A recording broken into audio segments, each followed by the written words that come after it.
A woman in a destroyed wedding dress sits abandoned on cathedral steps in freezing December rain. Her fiancé vanished. Her future died. Then a shadow falls across her. Dominic Virelli, Miami's most feared mafia boss, offering his coat and a choice that will ignite a war neither can escape. One ruined wedding, two shattered worlds. A single decision that changes everything. If you want to see where betrayal leads and love defies every rule, stay until the end. Hit that like button and drop a comment with your city so I can see how far this story reaches across the world. The December wind off Biscayne Bay had teeth. It sliced through the narrow streets of downtown Miami, rattling palm fronds and sending trash skittering across empty sidewalks. Isabella Vance sat on the stone steps of St. Augustine Cathedral, her wedding dress, what was left of it, spread around her like a broken parachute. The hem was filthy, torn where she'd tripped running down the aisle. Mascara tracked down her cheeks in twin rivers. Her veil lay crumpled beside her, trampled into the grime. She didn't cry anymore. There weren't any tears left. The cathedral doors had locked behind her 2 hours ago. The guests had scattered like roaches when the lights came on. Her father, Senator Richard Vance, a man who valued reputation above oxygen, had taken one look at her standing there alone and walked away without a word. Her mother had followed, heels clicking on marble, phone already pressed to her ear to begin damage control. Adrian Moretti, her fiancé, was just gone. Not at the altar, not in the vestibule, not anywhere. Isabella wrapped her arms around herself and stared at the street. Her phone was dead. Her purse was still inside the cathedral's bridal suite, along with everything else she owned that mattered. She had no money, no coat, no plan. The dress cost $8,000. It was custom Italian lace fitted to perfection. Now it looked like something pulled from a dumpster. She almost laughed. Almost. A black car rolled to a stop at the curb. Not a taxi. Not an Uber. A Mercedes S-Class with windows so dark she couldn't see inside. The engine purred, low and expensive. Isabella tensed. Miami wasn't kind to women alone on street corners, even in wedding dresses. Especially in wedding dresses. The back door opened. A man stepped out. He was tall, broad-shouldered, dressed in a charcoal suit that fit like it had been sewn onto him. Dark hair, sharp jaw, eyes that caught the streetlight and threw it back cold. He looked at her the way a surgeon looks at a wound, assessing, clinical, already 10 steps ahead. Isabella knew who he was. Everyone in Miami knew who he was. Dominic Virelli. Her breath caught. She should run. She should scream. She should do anything except sit there frozen while the most dangerous man in South Florida walked toward her like he had every right. He stopped 3 feet away. Didn't smile. Didn't speak. Just stood there, studying her with an intensity that made her skin prickle. Then he shrugged off his coat and held it out. "You're gonna freeze," he said. His voice was low, rough at the edges, like gravel under velvet. Isabella stared at the coat, then at him. "I don't," wasn't a question. He draped it over her shoulders before she could finish. The fabric was still warm from his body, smelled like cedar, and something darker she couldn't name. "You waiting for someone?" She almost said yes, almost lied, but the truth was sitting right there on her face, impossible to hide. "No." Dominic nodded once, like that confirmed something. "Adrian Moretti's a coward. You know that, right?" Her head snapped up. "How do you—" "I know everything that happens in this city." He crouched down so they were eye level, balanced on the balls of his feet, hands loose between his knees. Up close, his eyes weren't just dark. They were bottomless. "Question is, what are you going to do about it?" Isabella opened her mouth, closed it. What was she going to do? Go home? To what home? Her apartment lease was in Adrian's name. Her car was a gift from her father, which meant it came with strings she couldn't afford to pull. She had a trust fund she couldn't access until she was 30, and a college degree in art history that qualified her for exactly nothing. She had nothing. "I don't know," she whispered. Dominic stood, extended a hand. "Then come with me." "I can't." "You can, or you can sit here until someone worse than me shows up." His hand didn't waver. "Your choice." Isabella looked at that hand. Scarred knuckles, broad palm, fingers that could break bone or cradle glass. She thought about her father's face when he walked away. about Adrian's empty seat at the altar, about the cold creeping into her bones and the fact that no one was coming to save her. She took his hand. His grip was firm, warm, impossibly steady. He pulled her to her feet like she weighed nothing, kept hold of her elbow when she swayed. The world tilted. She grabbed his arm to stay upright, felt muscle like iron under the suit. "Easy," he murmured. "When's the last time you ate?" "I don't remember." He made a sound low in his throat, somewhere between disgust and resignation, and guided her toward the car.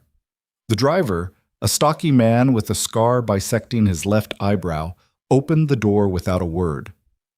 Isabella hesitated at the threshold. This was insane. This was how people disappeared. This was... "I'm not going to hurt you," Dominic said quietly. "If I wanted that, I wouldn't have gotten out of the car." It was the most terrifying reassurance she'd ever heard. And somehow, she believed him. She got in. The interior was leather and silence. Dominic slid in beside her, leaving a careful foot of space between them. The driver shut the door, sealing them in. A moment later, the car pulled away from the curb, smooth as oil. Isabella watched the cathedral shrink in the side mirror until it was just another shadow in a city full of them. "Where are we going?" Her voice sounded small, foreign. "Somewhere safe." "That's not an answer. It's the only one you're getting right now." He glanced at her, and something in his expression softened by a fraction. "You hungry?" She was. Starving. But admitting it felt like giving something up. "I'm fine." "You're a terrible liar." He leaned forward, tapped the driver's shoulder. "Marco, stop at Versailles." "Boss, it's past 11. Then knock. Tell them Dominic needs a favor." Marco sighed but didn't argue. The car changed direction. Isabella pulled the coat tighter around herself. It swallowed her, the sleeves hanging past her hands. She felt like a child playing dress-up. "Why are you doing this?" "Doing what?" "Helping me." "You don't know me." Dominic turned to face her fully. In the passing streetlights, his features were all angles and shadows. "I know enough. I know Adrian Moretti's a piece of shit who married you to get access to your father's political connections. I know your old man sold you off like livestock to secure a Senate vote. And I know you're smart enough to realize none of that's going to change unless you make it change." Each word landed like a slap. Not because it was cruel, because it was true. "How do you know all that?" "I already told you. I know everything." He paused. "And I knew your mother, before she married the senator." Isabella blinked. "What?" "Long time ago. Different life." His jaw tightened.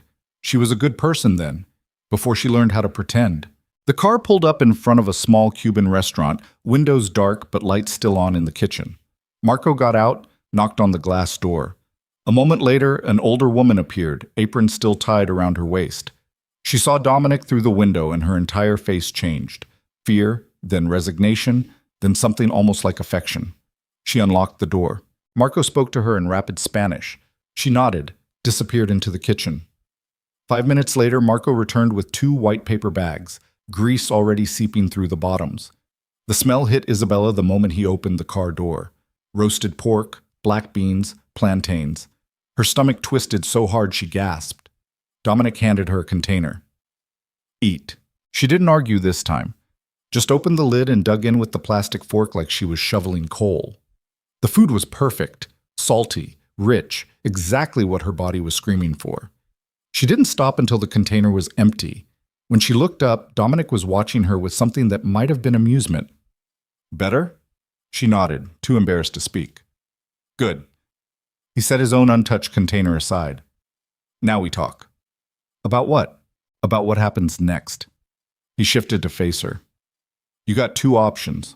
I drop you at a hotel, give you enough cash to get through the week, and you figure it out from there. Or," he paused, "you come with me. Stay at my place until you get your feet under you. No strings, no expectations, just a safe place to land." Isabella's heart kicked against her ribs. "Why would you do that?" "Because I can. And because watching Adrian Moretti lose something he thought he owned makes me real fucking happy." There it was. Not charity, not kindness, just cold, calculated revenge wrapped in the illusion of mercy. And somehow, that made it easier to trust. "If I stay with you," she said slowly, "what do you get out of it?" Dominic smiled. It wasn't a nice smile. "Let's just say Adrian owes me a debt, and taking you off the board is the first installment." "You're using me. I'm giving you a choice." He leaned back, spread his hands. "Most people don't get that. You can walk away right now, no hard feelings. Or you can walk into my world and see what happens. Up to you." Isabella looked down at her hands. They were shaking. From cold or fear or adrenaline, she couldn't tell. She thought about her father's house, all marble and expectations. About Adrian's penthouse, where she'd lived like a doll in a glass case. About every place she'd ever been that wasn't hers. "If I say yes," she whispered, "can I leave whenever I want? Doors never locked." She met his eyes, searched for the lie, found nothing but flat, brutal honesty. "Okay. Okay? I'll stay, for now." Dominic nodded once, like she'd just signed a contract. Maybe she had. He leaned forward, tapped Marco's shoulder again. "Take us home." The car rolled forward into the night. The estate sat on a private peninsula overlooking Biscayne Bay, hidden behind walls and gates and enough security to make a head of state jealous. The house itself was glass and steel, all clean lines and open space, perched on the edge of the water like it was daring the ocean to come closer. Isabella stood in the foyer and tried not to gape. "Guest wing's upstairs," Dominic said, shrugging off his jacket. Underneath, his shirt was crisp white, tailored to within an inch of its life. "Third door on the right. Bathroom's stocked. There's clothes in the closet. My sister stays here sometimes. You're about the same size." "You have a sister?" "Had." His expression closed like a vault. "She's gone." Isabella wanted to ask more, but the look on his face stopped her cold. Dominic gestured to a woman who'd appeared from somewhere deeper in the house. Mid-40s, steel gray hair pulled into a tight bun, expression neutral. "This is Rosa. She runs the house. You need anything? Ask her." Rosa nodded at Isabella. No warmth, but no hostility either. Just professional assessment. "Get some sleep," Dominic continued. "We'll talk in the morning." He turned to walk away. "Wait." Isabella's voice cracked. He stopped. "Why did you really help me?" Dominic looked back over his shoulder. In the low light, his eyes were unreadable. "Because you looked like I felt once," he said quietly, "and no one stopped for me." Then he was gone, disappearing into the shadows of his own house. The guest room was bigger than Isabella's entire apartment. Floor-to-ceiling windows overlooked the bay, a king bed with white linens, a sitting area with a couch that probably cost more than her college tuition. The closet was the size of a walk-in freezer, and sure enough, it was full of women's clothes, designer labels, still tagged, organized by color. Isabella grabbed the first thing that looked comfortable, a cashmere sweater and soft cotton pants, and stumbled into the bathroom. The shower was rainfall and steam, and the first moment of peace she'd had in 12 hours. She stood under the water until it ran cold, scrubbing off makeup and hairspray and the feeling of Adrian's hands on her skin. When she finally crawled into bed, it was past 2 in the morning. She should have been exhausted, should have passed out the second her head hit the pillow. Instead, she lay there staring at the ceiling, replaying everything. The empty altar, her father's back, Dominic's hand, steady and sure.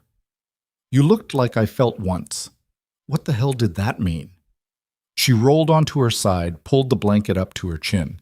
Through the window, Miami glittered like a circuit board, all light and electricity and hidden current. Somewhere out there, Adrian was probably asleep in his penthouse, unbothered. Her father was drafting a press statement. Her mother was popping pills to forget. And she was here, in the home of a man whose name made grown men flinch. Her phone, still dead, sat on the nightstand.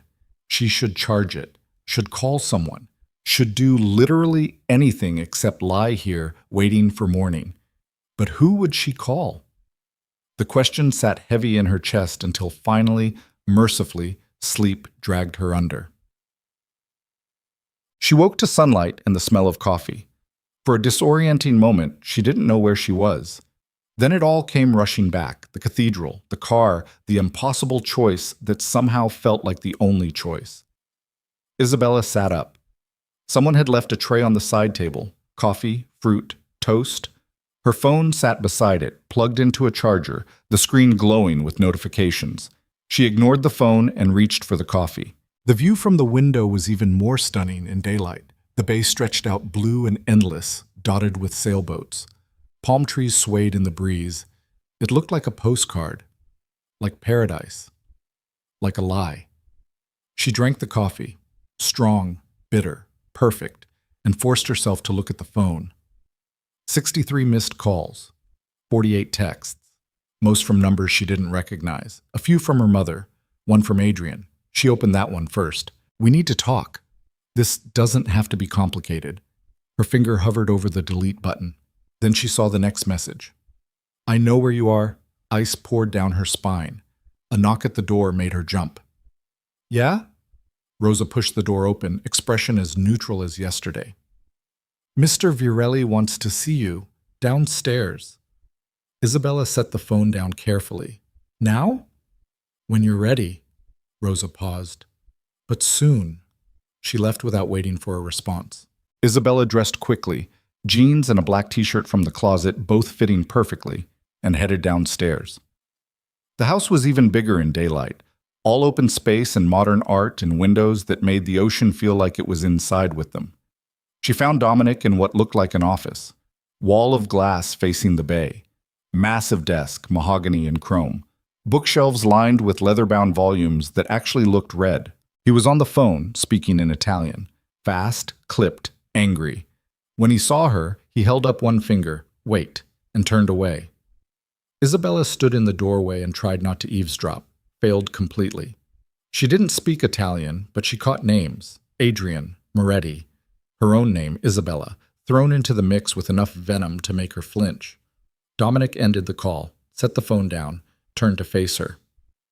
"Sleep okay?" "Fine." She stepped into the room. "Adrian knows I'm here." Dominic's expression didn't change. "Yeah, I figured." "You figured?"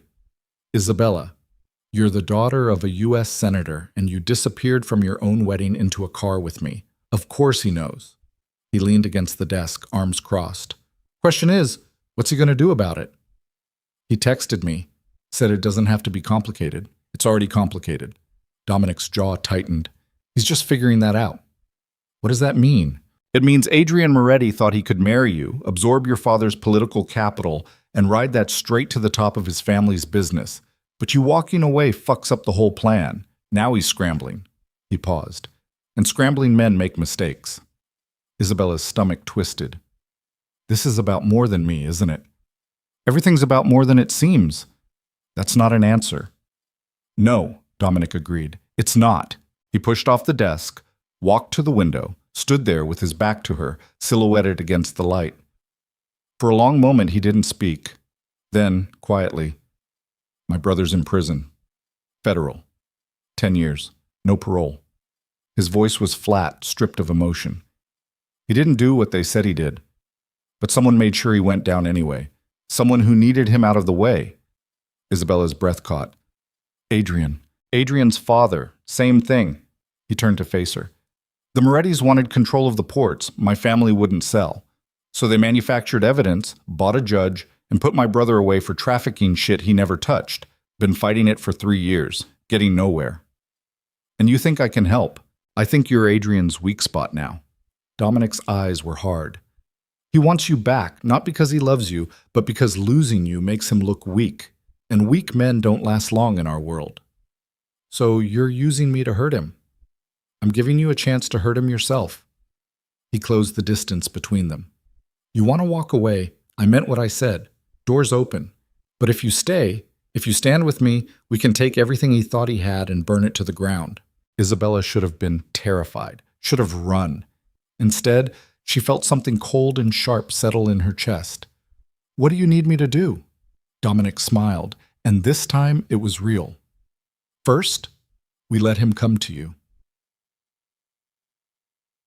Adrian arrived that evening just as the sun was setting over the bay. He didn't come alone. 3 cars, 8 men, all armed, though they had the sense to keep the guns holstered. Isabella watched from the second-floor balcony as they rolled up to the gate. Dominic stood beside her, calm as stone. "Right on schedule," he murmured. You knew he'd come tonight? I know Adrian. He's predictable when he's angry. Dominic pulled out his phone, typed something. Marco's gonna let him in, but just him. The rest stay at the gate. And if he doesn't agree? Then he doesn't get in. Below, Isabella watched Adrian climb out of the lead car. Even from up here, she could see the tension in his shoulders, the set of his jaw. He was furious. Good. Dominic's phone buzzed. He glanced at it, nodded. He agreed. Come on. They went downstairs together. Dominic didn't touch her, didn't guide her, just walked beside her like they were equals, like she had every right to be here. It made something warm and dangerous bloom in her chest. The front door opened before they reached it. Marco stood there, expressionless, Adrian behind him looking like he wanted to murder someone. His eyes locked on Isabella. Bella. His voice was soft, cajoling. Thank God. I've been looking everywhere for you. She said nothing, just stood there, Dominic a solid presence at her side. Adrian's gaze flicked to Dominic, then back. Can we talk? Alone? No, Isabella said. The single word hit him like a slap. His expression cracked, just for a second before smoothing back into concern.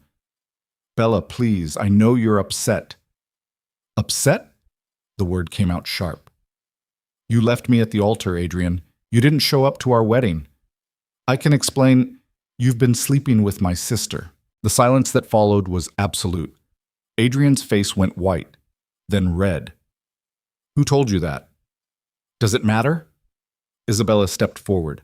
Her hands were shaking, but her voice was steady. You used me. You were going to marry me to get to my father, and the whole time you were fucking Sophia. Did you think I wouldn't find out? It's not like that. Then what's it like, Adrian? Explain it to me. He opened his mouth, closed it, looked at Dominic like this was somehow his fault. Dominic just smiled. You need to come home, Adrian said finally, turning back to Isabella. This is insane. You can't stay here. You don't know what he is. I know exactly what he is. Isabella's voice didn't waver. He's been more honest with me in 12 hours than you were in 2 years. He's a criminal, a murderer. And you're a liar. She took another step forward. At least he doesn't pretend to be something he's not. Adrian's control finally snapped. He lunged forward and stopped cold when Dominic moved between them. It wasn't aggressive, wasn't violent, just a shift of weight, a presence that filled the space like a wall. Touch her, Dominic said quietly, and I'll break every bone in your hand. Adrian froze. For a moment, real fear flickered across his face. Then he forced a laugh, stepped back, smoothed his jacket. This isn't over, Bella. You're making a mistake. No, Isabella said. I'm fixing one. Adrian's expression hardened. He looked at Dominic. You know what you're starting, right? Taking her is what? Dominic interrupted. She's not property, Adrian. She doesn't belong to you, never did. Her father doesn't own her either. Dominic's voice dropped to something cold and final. She made her choice. Now you make yours. Walk away or find out what happens when you don't. For a long frozen moment, no one moved. Then Adrian turned and walked out. The door closed behind him with a soft click. Isabella's legs gave out. She caught herself on the wall, breathing hard, adrenaline crashing through her system like a drug. Dominic was there immediately, hand on her elbow, steadying her. Hey, you okay? I don't know. Her voice shook. Is he going to come back? Probably. Dominic's hand stayed on her arm, warm and solid. But not tonight. Tonight, he's going to go lick his wounds and figure out his next move. And then what? Then we're ready for him. Isabella looked up at him. At this man she'd known for less than a day, who'd somehow become the only solid thing in a world gone liquid. What did I just do? Dominic's expression softened. You took your life back. First step's always the hardest. She wanted to believe him, wanted to think this was the beginning of something instead of the end. But as she stood there in his foyer, the ghost of Adrian's rage still hanging in the air, she couldn't shake the feeling that she'd just lit a fuse. And somewhere in the dark, the bomb was ticking. Isabella didn't sleep that night. She lay in the oversized bed, staring at the ceiling, replaying the confrontation with Adrian over and over until the words lost meaning. The The look on his face when she'd called him a liar. The way Dominic had stepped between them without hesitation, his body a wall between her and the man she'd almost married.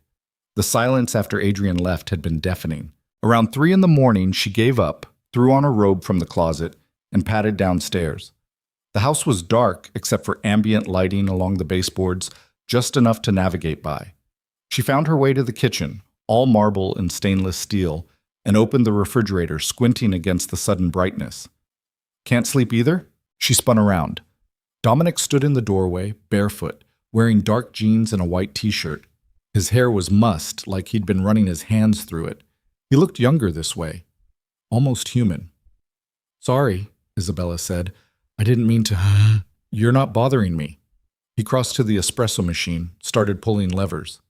"Coffee?" "It's 3 a.m. That wasn't a no. Despite everything, she smiled. "Okay, coffee." They stood in silence while the machine hissed and gurgled. Dominic pulled 2 small cups from a cabinet, set them on the counter. When the espresso was ready, he slid one across to her. Isabella wrapped her hands around the cup. The ceramic was warm, grounding. "Does it get easier?" "Does what get easier?" "This. Standing up to people. Choosing yourself." She met his eyes. "Knowing you just burned every bridge you ever had." Dominic leaned against the counter, studying her. "You want the truth or the bullshit version?" "Truth." "No, it doesn't get easier. You just get stronger." He took a sip of his espresso, set it down. "Every choice costs something. Question is whether the cost is worth it." "And how do you know?" "You don't. Not until later, when you look back and see where you ended up." His expression darkened. "But I can tell you this. Staying with Adrian would have killed you. Maybe not today, maybe not tomorrow, but eventually, slowly, until there was nothing left of the person you are right now." Isabella's throat tightened. "You don't know that." "I do." His voice went soft, dangerous. "I've seen what men like Adrian do to women. They don't use fists, they use control. They make you doubt yourself until you can't remember who you were before them. They isolate you, reshape you, and by the time you realize what's happening, you're so deep you can't see daylight." "You're talking about someone specific." Dominic's jaw clenched. "My sister, the one whose clothes you're wearing." Isabella's breath caught. "What happened to her?" "She married a man who smiled real pretty and said all the right things. He was connected, powerful, came from old money. My mother was thrilled. My father thought it was a good strategic move." Dominic's hands tightened around his cup. 6 months later, she was dead. Car accident, they said. Drove off a bridge at 2 a.m. "Oh, God." "She called me 3 days before it happened. Said she needed help. Said she'd made a mistake." His voice cracked, just slightly.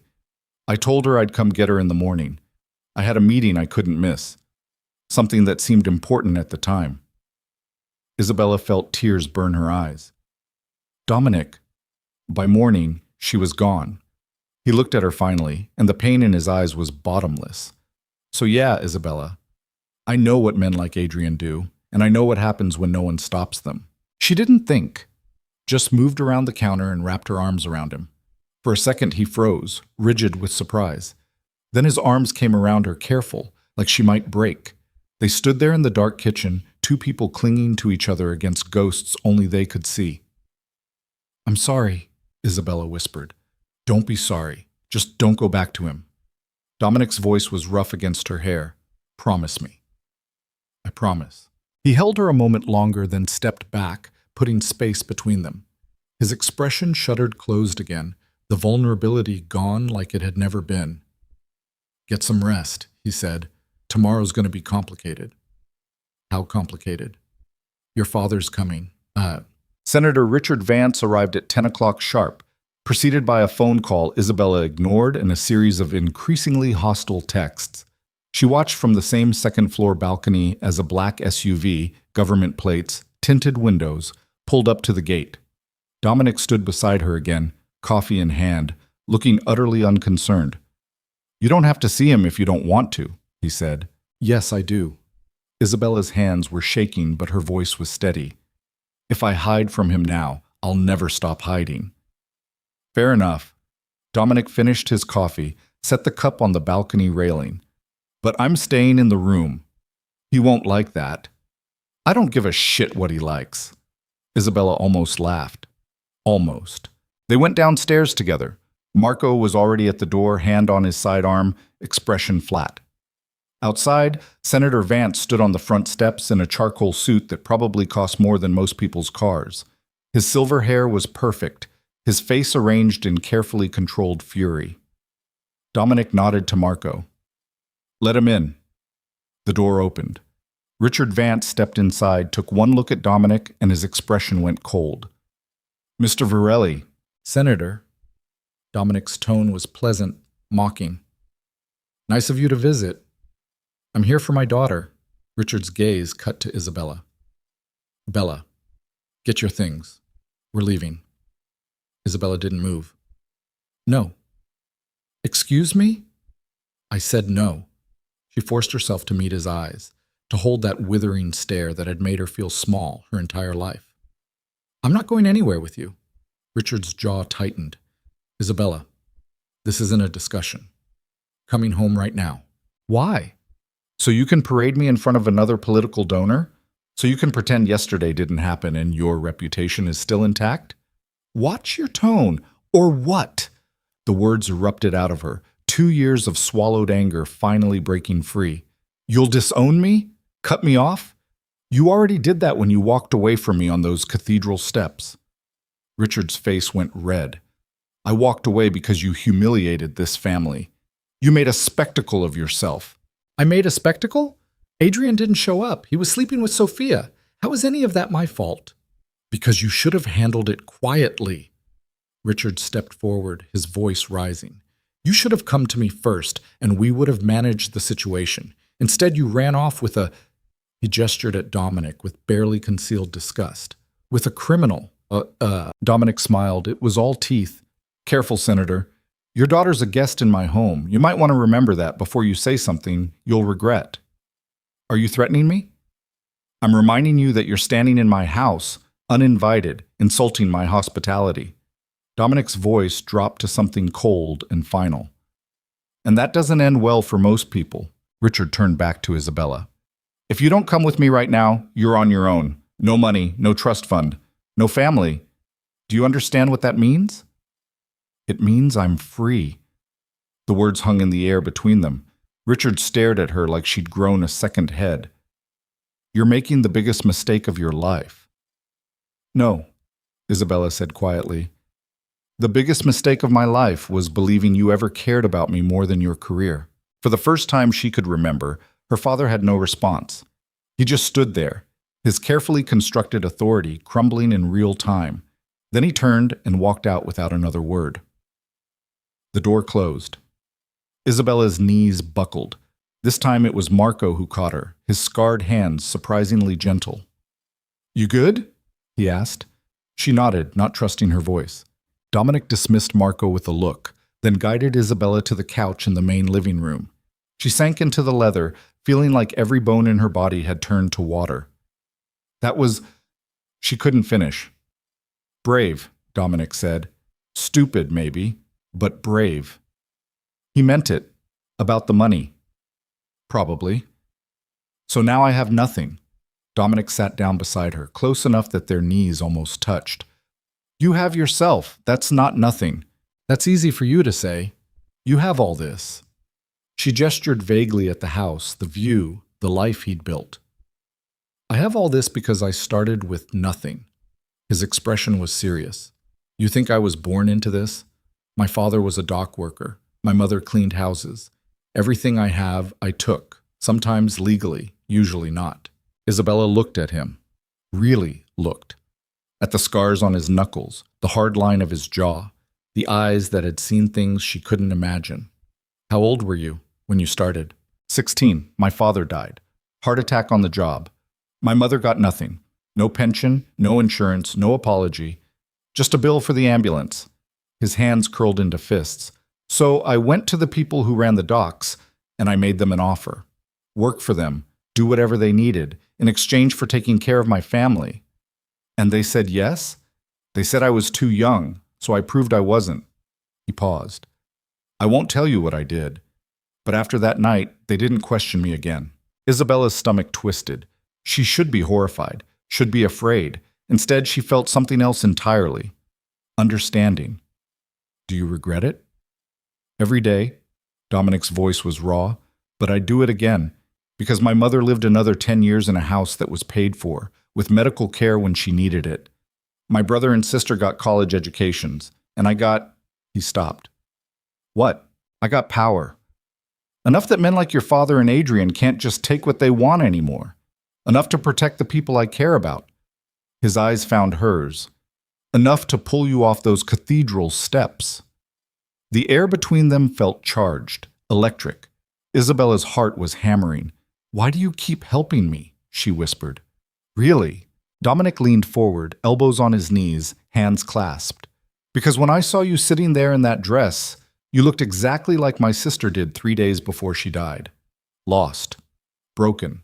Like the world had already decided your story and you didn't get a vote. He turned his head, met her eyes. And I thought, not again. Not if I can stop it. I'm not your sister. I know. His voice went soft. But maybe I can get it right this time. Isabella felt tears slide down her cheeks. She didn't wipe them away. Just let them fall. Let herself feel everything she'd been holding back. Dominic reached out, hesitated, then brushed a thumb across her cheek, catching a tear. His touch was impossibly gentle. You're going to be okay, he said. How do you know? Because you're still fighting. And as long as you're fighting, there's a chance. She wanted to believe him, wanted to let herself hope that this nightmare might have an ending that didn't destroy her. But before she could respond, Dominic's phone buzzed. He pulled it out, glanced at the screen, and his entire expression changed. Fuck. What? Adrian just filed a missing persons report. Claims you were taken against your will. He stood, already dialing. And your father co-signed it. Isabella's blood went cold. Can they do that? They just did. Dominic put the phone to his ear, started pacing. Marco, we got a problem. Cops are probably en route. Get everyone ready. He listened for a moment. No. No one does anything stupid. We handle this clean. He hung up, turned to Isabella. You need to get dressed. Something normal. And when the police get here, you're going to tell them the truth, that you came here voluntarily, that you're safe, and that you want to be left alone. What if they don't believe me? They will, because I'll have 3 lawyers here before they finish taking their statement. He gripped her shoulders. But Isabella, listen to me. Once you tell them you're here by choice, there's no going back. Adrian and your father will escalate. This gets uglier from here. It's already ugly. Not like this. Right now they're embarrassed. After this, they'll be out for blood. His eyes bored into hers. You sure you want to do this? Isabella thought about her father's ultimatum, about Adrian's lies, about Dominic's sister and the phone call he didn't answer. I'm sure. Then go get dressed. And Isabella? He waited until she met his eyes. Whatever happens next, you don't face it alone. Clear? Clear. Well, the police arrived 20 minutes later. 2 detectives, both male, both looking deeply uncomfortable to be standing in Dominic Virelli's foyer. Isabella sat on the couch, dressed in jeans and a sweater, hands folded in her lap. Dominic stood behind her, silent but present. Marco was somewhere in the house, along with at least 4 other men whose names she didn't know. The older detective, graying hair, tired eyes, nameplate reading Morrison, cleared his throat. Ms. Vance, I'm Detective Morrison. This is Detective Chen. We're here because your father filed a report saying you might be in danger. I'm not, Isabella said clearly. He said you left your wedding under duress and he hasn't heard from you since. I left because my fiancé didn't show up, and I haven't called my father because I don't want to talk to him. Morrison exchanged a glance with Chen. And you're here voluntarily? Yes. With Mr. Virelli? Yes.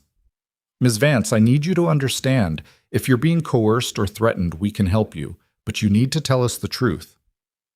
Isabella met his eyes. I am telling you the truth. I'm here because I want to be. No one forced me. No one threatened me. I'm safe, and I'd like everyone to leave me alone. Morrison didn't look convinced. Can we speak to you privately? Before Isabella could answer, a new voice cut through the room. I'm afraid that won't be necessary. A woman in a sharp navy suit strode through the front door like she owned it, briefcase in hand, expression all business. She was 50s, blonde, with the kind of presence that made men straighten their spines. "Catherine Brooks," she announced, handing Morrison a business card. "Ms. Vance's attorney, and I believe my client has made her position abundantly clear. She's here voluntarily, she's of sound mind and legal age, and she's asked to be left alone. Unless you have evidence of a crime, this conversation is over." Morrison's jaw tightened. "We're just trying to do your job, I understand. And you've done it. You've confirmed Ms. Vance is safe and acting of her own free will. Anything beyond that is harassment." Catherine's smile was razor sharp. "Now, gentlemen, I'm sure you have actual crimes to investigate. Don't let us keep you." For a long moment, no one moved. Then Morrison sighed, closed his notebook. "Ms. Vance, if you change your mind, if you need help, you call us. Understand?" "I understand," Isabella said. "Thank you." The detectives left, clearly unhappy but legally out of options. Catherine waited until the door closed, then turned to Isabella. "You okay, honey?" Yeah, I think so." Isabella looked at Dominic. "Who is she?" "Best lawyer in Florida," Dominic said. "And an old family friend." Catherine snorted. "Old friend who charges you double because you're a pain in my ass." She set her briefcase on the coffee table, clicked it open. "All right, let's talk strategy. Your father and Adrian are going to keep pushing. The missing persons report is just the opening salvo. Next will be wellness checks, maybe a conservatorship petition if they're really desperate. Can they do that? They can try. Won't succeed, but they can make your life hell trying." Catherine pulled out a legal pad, started making notes. "We need to get ahead of this. I want you to do an interview, something public on the record, stating that you're safe and making your own choices." "Like a press conference?" "More like a controlled statement. Video, distributed to major outlets. Shows your face, your voice, makes it clear you're not being held hostage." Catherine looked at Dominic. "And you need to stay out of frame. This can't look like you're controlling the narrative." Dominic nodded. "Agreed." "Wait," Isabella said. "If I do this, if I go public, what happens?" Catherine's expression softened. "Honestly, all hell breaks loose. Your father's reputation takes a hit. Adrian gets humiliated, and you become the story instead of the victim. It's not going to be pleasant. But it ends this? It ends the legal harassment. The rest?" Catherine shrugged. "That's personal, and personal doesn't end until one side gives up." Isabella looked at Dominic. He was watching her, expression unreadable. "What do you think I should do?" "I think you should do whatever keeps you safe and sane," he said. "But if you're asking my opinion, go public. Control your own story before someone else does it for you." Isabella took a breath, let it out slowly. "Okay, let's do it." Catherine smiled. "Good. I'll set it up for tomorrow. In the meantime, don't answer calls from anyone you don't trust. And Dominic?" She gave him a pointed look. "Keep her safe." "That's the plan." Catherine packed up her briefcase, paused at the door. "Isabella, for what it's worth, your father's an asshole and Adrian's a snake. You're better off without them." "Thanks," Isabella said weakly. When Catherine was gone, Isabella sank back into the couch, feeling like she'd just run a marathon. Dominic sat down beside her. "You did good." "I don't feel good. I feel like I'm about to throw up." "That's normal." He handed her a glass of water that had materialized from somewhere. "First time standing up to power, your body thinks you're going to die. Takes a while to learn you're not." Isabella drank the water, set the glass down with shaking hands. "Dominic, what if this doesn't work? What if I do the interview and they still, then we deal with it, together?" He turned to face her fully. "But Isabella, you need to understand something. The second you go on camera and tell your story, you're declaring war. Not just on Adrian, on everyone who benefited from keeping you quiet, and that includes some very dangerous people." "Including you?" "No. I benefit from you being strong." His eyes held hers.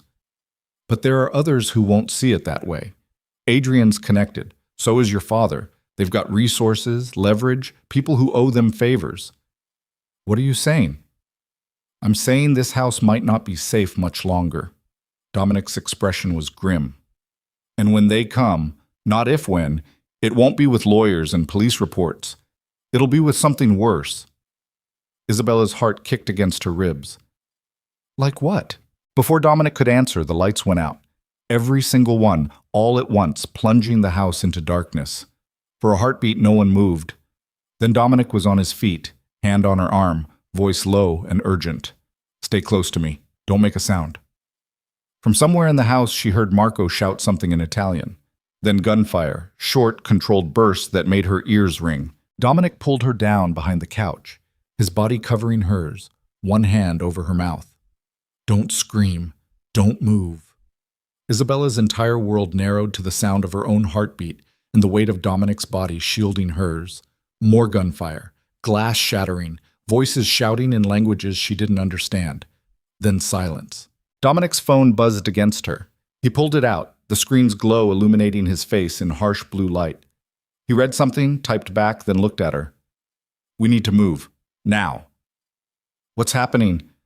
Someone just tried to breach the perimeter. Marco stopped them, but there'll be more. He hauled her to her feet, started pulling her toward the back of the house. We're getting you out of here. Where are we going? Somewhere they can't find you. They moved through the dark house, Dominic navigating by memory and the occasional flash of moonlight through windows.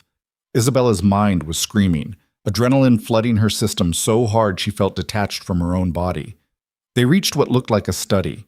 Dominic went straight to a bookshelf, pulled 3 specific books in sequence. Something clicked. The bookshelf swung inward, revealing a narrow staircase leading down. Are you kidding me? Isabella breathed. Move. Dominic pushed her forward. And watch your step. They descended into darkness, the bookshelf closing behind them with a soft thud. Isabella's hands found the walls on either side, rough concrete, cold and damp. Her breath echoed. At the bottom, Dominic clicked on a flashlight. They were in a tunnel, low ceiling, reinforced walls, stretching forward into black. This leads to a safe house 2 blocks away, Dominic explained, already moving. We get there, we regroup, figure out what the fuck just happened. Isabella followed, her legs moving on autopilot. Who would do this? Could be Adrian, could be your father's people, could be someone else entirely who sees an opportunity. His voice was tight with barely controlled rage. Doesn't matter right now. What matters is keeping you alive. They walked in silence for what felt like hours, but was probably minutes. The tunnel eventually ended at another staircase, this one leading up. Dominic climbed first, tested the door at the top, then pushed it open. They emerged into a basement. Above them, Isabella could hear footsteps, voices. Dominic put a finger to his lips, motioned for her to stay put, and crept up the basement stairs. A moment later, he came back down with another man, younger, maybe 30, with a shaved head and knuckles that had clearly seen violence. This is Tommy, Dominic said. He's going to stay with you while I go back and clean up this mess. What? No! Isabella grabbed his arm. You can't go back there. If someone's trying to kill you, they're not trying to kill me, they're trying to take you. His expression was steel. And I'm not letting that happen. Tommy's ex-military, best protection I've got. You're safe with him. Dominic? He cupped her face in both hands, forcing her to look at him. I will come back, I promise. But right now, I need to know you're somewhere they can't reach. Understand? Isabella's eyes burned. Don't die. Wasn't planning on it. He pressed a kiss to her forehead, quick, fierce, and then he was gone, disappearing back into the tunnel like a ghost. Tommy cleared his throat. Ma'am, let's get you upstairs. There's food, water, everything you need. Isabella followed him in a daze, her mind still caught on the feeling of Dominic's lips against her skin. They emerged into a small, nondescript apartment. 2 bedrooms, 1 bathroom, windows covered with blackout curtains. Make yourself comfortable, Tommy said. Could be a long night. Isabella sank onto the couch, wrapped her arms around herself. Through the walls, she could hear sirens in the distance, getting closer. She'd done this. By standing up to Adrian, by refusing to go back, she'd started a war. And now people were getting hurt because of her. No, not because of her. Because of them. Adrian, her father. Men who thought they could own her, control her, bend her to their will. Fuck that. Isabella stood, wiped her eyes, and looked at Tommy. Can I make a phone call? Depends. Who to? Catherine, the lawyer. Tommy considered, then nodded. Use this. He handed her a burner phone. Don't say where you are. Isabella took the phone, dialed the number Catherine had given her. It rang twice before the lawyer answered. Brooks. It's Isabella. Someone just attacked Dominic's house. Silence. Then, are you hurt? No, but Dominic went back to deal with it, and Her voice cracked. I need to do that interview. Tonight. Now. Before anyone else gets hurt. Isabella, I'm not asking. Isabella's hand stopped shaking. Set it up. I'll do it wherever you need, but I'm done hiding. Another pause, then Catherine sighed. All right, give me 2 hours. I'll have everything ready. Thank you. Isabella hung up, looked at Tommy. I need you to take me somewhere safe to film a statement. Tommy frowned. Boss said to keep you here.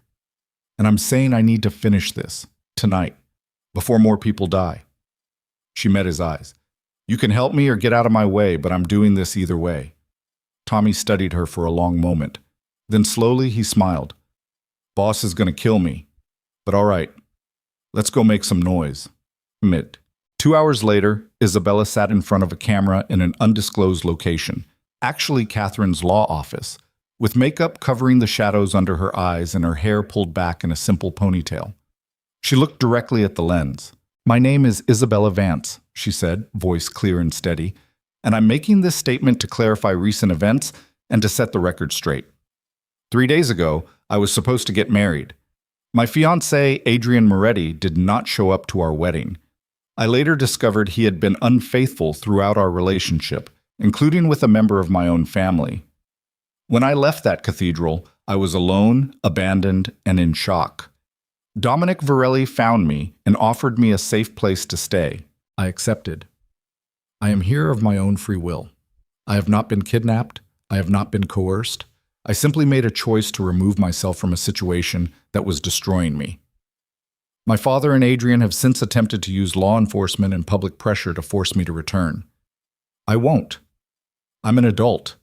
I have the right to decide my own future, and I'm asking publicly, on the record, to be left alone. This is my choice, my life, and no one, not my father, not Adrian, not anyone, gets to take that away from me. Thank you. Catherine stopped the recording. Perfect. I'll have this distributed within the hour. Isabella's hands were shaking again, but this time with relief. What happens now? Now? We wait for the explosion. Catherine's expression was grim. Because, honey, you just lit the match. Dominic returned 3 hours later, covered in blood that wasn't his and radiating fury. He found Isabella in the safe house, pacing the tiny living room, unable to sit still. The moment he walked through the door, she threw herself at him. He caught her, arms wrapping around her waist, and for a moment they just stood there, breathing each other in. You're okay, Isabella whispered. So are you. He pulled back, looked at Tommy. She behave? Tommy's expression was carefully neutral. Define behave. Dominic's eyes narrowed. What did you do? I did the interview, Isabella said before Tommy could answer. Catherine helped. It's already online. For a second, Dominic just stared at her. Then he laughed, sharp, disbelieving. You did what? I told my story. Put it out there before anyone could twist it. She lifted her chin. You said to control the narrative. So I did. Dominic scrubbed a hand over his face, leaving a streak of someone else's blood across his temple. Jesus, Isabella, you just painted a target on your back. The target was already there. Now at least everyone knows why. He looked at her for a long moment. Then, impossibly, he smiled. You're either the bravest person I've ever met or the most reckless. Can it be both? Yeah. His hand came up, cupped her cheek. It really can. The air between them crackled. Isabella's heart hammered. She could feel the heat coming off him, smell gunpowder and sweat and something darker. Dominic, she whispered. Yeah? What happened tonight? At the house? His expression shuddered. Adrian hired professionals, ex-military, good equipment. They were coming for you. Did you? Yeah. His voice was flat. I did. Isabella should be horrified, should pull away. Instead, she stepped closer. Are you okay? I'm alive, so are you. That's all that matters. He dropped his hand, stepped back, putting space between them. But, Isabella, this changes things. Adrian knows where I live now. He knows my security, my patterns. We can't go back there. Then where do we go? Dominic was quiet for a moment. Then, I have a place. Outside the city. Secure, off-grid. No one knows about it except Marco and a few others. How long do we have to stay there? As long as it takes. He met her eyes. Could be days. Could be weeks. And it won't be comfortable. No luxury, no staff, just us and whatever happens next. Isabella thought about the video she'd just recorded, about her father's face when he saw it, about Adrian's rage. Then let's go, she said. Before they come looking, Dominic nodded, started making calls. Within 20 minutes, they were moving again. Different car, different route, Tommy and two other men following in a second vehicle. As Miami disappeared in the rearview mirror, Isabella watched the city lights fade into darkness and wondered if she'd ever see them again. Wondered if the person she was becoming would even recognize the girl who'd sat on those cathedral steps just 3 days ago. Wondered if Dominic Virelli was her salvation or her destruction, and realized with startling clarity that she didn't care. She'd made her choice. Now she'd live with the consequences. The safe house was 2 hours north of Miami, buried in the Everglades where civilization thinned to nothing but saw grass and black water. A single-story concrete structure with reinforced walls, solar panels on the roof, and windows designed to stop bullets. Not a home. A bunker. Isabella stood in the main room, sparse furniture, military-grade communications equipment, walls bare except for a single map of South Florida marked with red pins, and felt the weight of her choices settle like concrete in her chest. It's not much, Dominic said behind her, setting down a duffel bag, but it's secure. It's fine. Her voice sounded hollow even to her own ears. Tommy and the other men were doing a perimeter check, their footsteps crunching on gravel outside. Through the window, Isabella watched shadows move through palmetto scrub, flashlights cutting the darkness into pieces. Dominic moved to the communications setup, started flipping switches. A bank of monitors flickered to life, showing camera feeds from around the property. Nothing but wilderness and the occasional gator sliding through murky water. Get some rest, he said without looking at her. We'll figure out next steps in the morning. Isabella didn't move. Dominic, what happened at your house? How many people died? His shoulders tensed. Isabella, how many? He turned to face her. In the harsh LED light, the blood on his clothes looked black. 4. Adrian's men. They came heavy, made their choice. His expression was carved from stone. I made mine. And you're okay with that? I'm alive. You're alive. So yeah, I'm okay with that. His voice went sharp. You want me to feel guilty? To regret protecting you? I want you to tell me the truth about what I walked into when I got in your car 3 days ago. Dominic's jaw clenched. You walked into a war that was already happening. I just gave you a side to stand on. That's not good enough. Good. Then what do you want to hear? He crossed the room, stopped inches from her. You want me to say I used you? That you're leverage against Adrian? Fine. You are. But that doesn't make the rest of it a lie. Isabella's breath caught. What rest? The part where I actually give a shit if you live or die. His eyes bored into hers. The part where watching you stand up to your father made me believe for the first time in years that maybe people can actually change who they are. Dominic. His phone buzzed. He pulled it out, glanced at the screen, and his entire expression changed. Fuck. What? He turned one of the monitors toward her. A news website, headline in bold. Senator's daughter speaks out, claims relationship with organized crime figure. Below it, Isabella's face. The video she'd recorded, already viral, already everywhere. But that wasn't what made her stomach drop. It was the second headline, smaller but infinitely worse. Sources close to Moretti family claim Vance involvement in federal investigation. What investigation? Isabella whispered. Dominic was already scrolling, reading. His face went carefully blank, the expression of a man watching his world burn and deciding how to respond. 6 months ago, the Fed started looking into the Moretti organization. Money laundering, racketeering, the usual. He spoke without inflection, each word precise. They needed someone on the inside, someone close to the family. Adrian? No. Dominic looked at her. You. The room tilted. What? The engagement, the wedding. It was all a setup. He kept reading, his voice getting quieter. Your father made a deal. You marry into the Moretti family, gather information, help build a case. In exchange, the Justice Department buries a campaign finance scandal that would have ended his career. Isabella couldn't breathe. That's insane. You weren't supposed to know. The plan was to marry you off, have you play the dutiful wife, collect evidence without realizing what you were doing. Dominic's hands curled into fists. But Adrian fucked it up by being too obvious with your sister, so the whole thing collapsed. How do you know all this? Because it's all here. He turned the screen toward her again. Someone leaked the investigation files, federal documents, wiretaps, emails between your father and the DOJ, all of it. Isabella stared at the screen, at her father's name, at Adrian's, at her own, mentioned in a memo as asset unwitting. Her knees gave out. She caught herself on the edge of the table, her vision swimming. I didn't know, she said. I swear to God I didn't know. I believe you. Dominic's voice was dead. But it doesn't matter. Because now everyone thinks you did. The Morettis, my people, everyone. What does that mean? It means you're not just Adrian's ex-fiancée anymore. You're a federal informant. Or at least, that's what everyone's going to believe. He started pacing, the predator energy coming off him in waves. And informants don't last long in my world. Isabella's heart hammered. Are you saying? I'm saying there's a price on your head now. Not from Adrian, from everyone. He stopped, faced her. And I can't protect you from everyone. The words hung between them like a death sentence. So what do I do?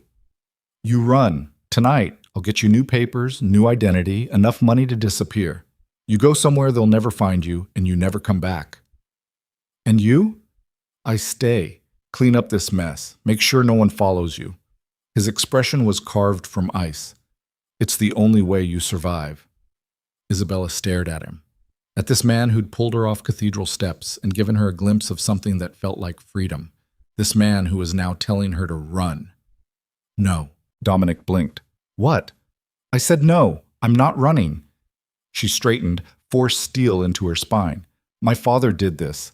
He used me like a pawn and didn't have the decency to even tell me. Adrian was part of it. The DOJ was part of it. Everyone was using me. Her voice shook but held. I'm done being used. I'm done running. Isabella, you don't understand. I understand perfectly. If I run, I spend the rest of my life looking over my shoulder. And my father wins. Adrian wins. Everyone who treated me like I was nothing gets exactly what they want. She stepped toward him. So no, I'm not doing that. Then what are you doing? I'm fighting back. The words came out hard, certain. If they think I'm an informant, then I'll give them a reason to believe it. I'll go to the feds. I'll actually cooperate. I'll burn down everyone who did this. Adrian, my father, all of them. Dominic's eyes widened. That's suicide. Maybe, but at least it's my choice. She held his gaze. You said you'd help me. Did you mean it? For a long moment he didn't answer, just stood there, something warring behind his eyes. Then his phone rang. He answered without looking away from her. Yeah.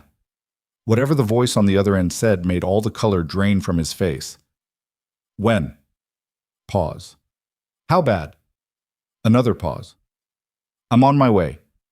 He hung up, looked at Isabella with an expression she couldn't read. What happened?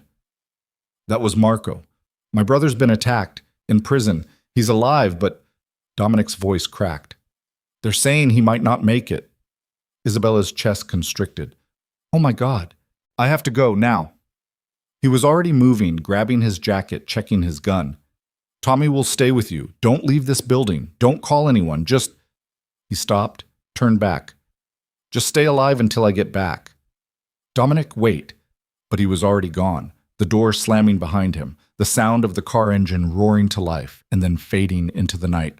Isabella stood alone in the bunker, surrounded by monitors showing nothing but empty wilderness, and felt the walls start to close in. What? Tommy came inside 10 minutes later, his expression grim. Boss called, told me to keep you locked down tight. How long will he be gone? As long as it takes. Tommy checked the monitors, then the locks on the doors. His brother's in a federal facility 3 hours north. If he drives straight through, he'll be back by morning. If? If nothing else goes wrong. Tommy's jaw tightened. But things have been going wrong a lot lately.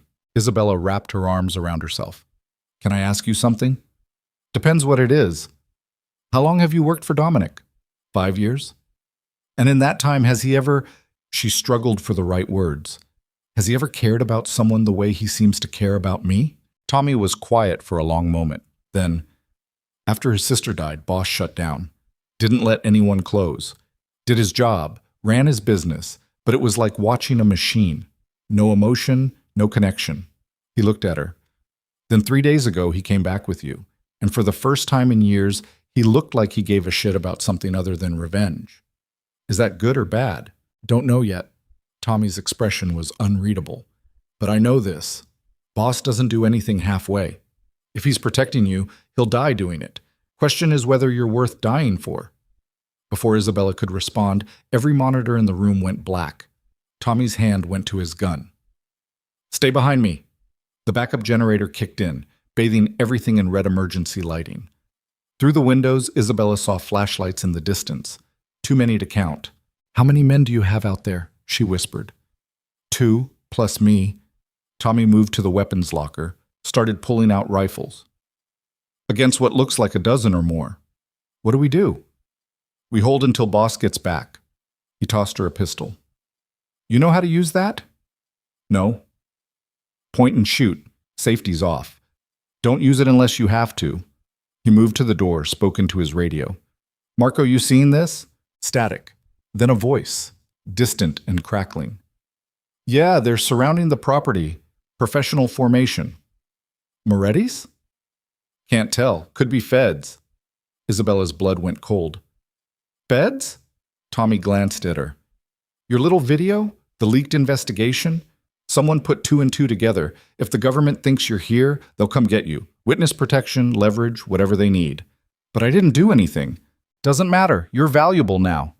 He peered through a gap in the window blinds. And valuable people don't get choices. A loudspeaker crackled to life outside, the voice amplified and emotionless. This is the FBI. We have the building surrounded. Send out Isabella Vance and no one gets hurt. Tommy swore under his breath. So much for the element of surprise. Maybe I should go, Isabella said. If they just want me... Boss said keep you here, that's what I'm doing. Tommy's voice was flat. Besides, you go out there. You think Adrian's people won't be waiting? Or your father's? Everyone wants a piece of you now. The loudspeaker came again. You have 5 minutes to comply. After that, we're coming in. Isabella's hands were shaking so hard she nearly dropped the gun. Tommy, I can't. If people die because of me, people already died because of you. 4 at Boss's house, remember? His tone wasn't cruel, just factual. You're in it now, can't go back. The 5 minutes crawled by like hours. Isabella crouched behind an overturned table, gun clutched in sweating hands, listening to her own heartbeat thunder in her ears. Then the windows exploded. Flash-bang grenades hit the floor, detonating in bursts of light and sound that turned the world into screaming white noise. Isabella couldn't see, couldn't hear, couldn't think. Hands grabbed her. She tried to fight, tried to scream, but someone pressed a cloth over her mouth and nose. Chemical smell, sweet and choking. The world went soft at the edges. The last thing she heard before darkness took her was Tommy shouting her name and the sharp crack of gunfire. She woke in a white room with no windows. Her head felt like it had been split open and poorly reassembled. Her mouth tasted like copper and chemicals. Her hands were zip-tied to a chair bolted to the floor. Across from her sat a woman in a dark suit, 40-something, short gray hair, expression professionally neutral. Ms. Vance, I'm Special Agent Diana Reeves, FBI. You're not under arrest, but you are in federal custody for your own protection. Isabella's voice came out as a croak. Where am I? Safe house, undisclosed location. Reeves folded her hands on the table between them. Do you know why you're here? Because you think I'm an informant. Are you? No. Isabella's head was clearing, rage burning through the fog. I didn't know anything about any investigation until tonight. My father used me. Adrian used me. I was a pawn and nobody bothered to tell me. Reeves' expression didn't change. Your father made a deal with the Justice Department. You were supposed to provide information on the Moretti organization once you were married in. I know, I read the leaks, but I never agreed to that. I never knew. And yet you ended up with Dominic Virelli, one of Adrian Moretti's biggest rivals. Reeves leaned forward. That's quite a coincidence. It wasn't... Isabella stopped. Because how did she explain it? That she'd been abandoned and desperate and Dominic had been there? That he'd become the only solid thing in a world gone liquid? She couldn't. Not to this woman who saw everything through the lens of organized crime and federal prosecution. Where's Dominic? Isabella asked instead. Dealing with his brother, who, coincidentally, was attacked the same night you were moved to that bunker. Reeves' eyes were sharp. You starting to see the pattern? What pattern? Someone wanted you isolated, vulnerable. They leaked the investigation, painted you as an informant, attacked Virelli's brother to draw him away. All to get you alone. Isabella's stomach dropped. Adrian, maybe. Or maybe your father. Or maybe someone else entirely who sees value in what you know. Reeves pulled out a tablet, slid it across the table. This is the leaked investigation file. Your name appears 47 times. As an asset, as leverage, as a way into the Moretti family. Isabella stared at the screen, at her father's signature on official documents, at emails discussing her like she was a chess piece. I want immunity, she heard herself say. Reeves blinked. Excuse me?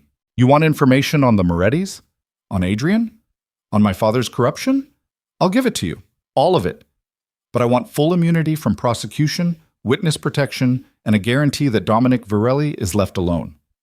That's not how this works. Then we're done talking. Isabella leaned back as far as the zip ties allowed. Either you give me what I'm asking for, or I lawyer up and you get nothing. Reeves studied her for a long moment. Then, slowly, she smiled. You're smarter than your file suggests. My file was written by my father. He never knew me at all. Fair point. Reeves stood. I'll make some calls, but Isabella, if you're lying, if you're playing us to protect Virelli, I'm protecting myself. Dominic's just part of the package. Isabella met her eyes. And I'm done being used by anyone, including you. Reeves left without another word. Isabella sat alone in the white room, hands still bound, and felt something shift inside her. Something hard and cold and absolutely certain.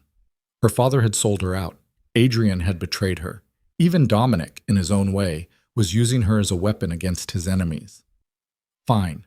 If everyone wanted to use Isabella Vance, she'd show them exactly what happened when a pawn learned to play the game. Butch. Reeves came back 3 hours later with a lawyer, a stack of documents, and an offer. Full immunity for cooperation, witness protection once we have sufficient testimony, but Virelli's off the table. We can't promise not to prosecute him. Then no deal. Isabella's voice was steel. He's killed people, Isabella. Multiple counts. We have evidence. Self-defense, protecting me. You come after him. I recant everything. Reeves' jaw tightened. You realize you're throwing away your future for a criminal? I'm choosing who I stand with. That's not the same thing. Isabella leaned forward. You want the Morettis? You want my father's corruption exposed? Then you leave Dominic alone. Those are my terms. The lawyer, a thin man with wire-rimmed glasses, cleared his throat. Agent Reeves, perhaps we could... Fine. Reeves cut him off. We'll defer prosecution on Virelli pending the outcome of your testimony, but if you're lying, all bets are off. I'm not lying. Then start talking. Isabella took a breath. Adrian Moretti has been laundering money through my father's campaign for 2 years. I have emails, text messages, recordings of conversations. I didn't know what they meant at the time, but now... She paused. Now I understand. Reeves pulled out a recorder. Tell me everything. And Isabella did. She told them about Adrian's business deals that didn't make sense, about wire transfers she'd seen on his laptop, about meetings with men whose names she'd later recognized in news reports about organized crime. She told them about her father's threats, about the way he'd arranged her engagement like a corporate merger, about the campaign donors who'd asked invasive questions about Adrian's family. She gave them everything she had, not because she wanted to help the FBI, because she wanted to burn it all down. When she finally stopped talking, her throat was raw and her hands ached from being bound for so long. Reeves turned off the recorder. "That's a good start. We'll need you to testify." "When?" "Grand jury convenes in 2 weeks. But first, we need to debrief you fully. Location of files, corroborating witnesses, timeline of events." "And Dominic is currently making enough noise at the federal facility where his brother's being held that we can't touch him even if we wanted to." Reeves almost smiled. Apparently he brought 6 lawyers and a film crew. Very public. Relief flooded through Isabella. "So he's okay." "For now." Reeves stood. "But Isabella, once you testify, there's no going back. Your father will go to prison. Adrian will too. And everyone connected to them will know you're the reason why." "Good." Isabella's voice didn't waver. "Let them know." They kept her in the safe house for 3 more days. Debriefings, statements, evidence review. Isabella cooperated with everything, gave them every scrap of information she could remember. And at night, alone in the locked room they'd given her, she stared at the ceiling and wondered if she'd made the right choice. Wondered if Dominic would understand. Wondered if he'd forgive her for dragging him deeper into the federal investigation. On the 4th day, Reeves came to her room with news.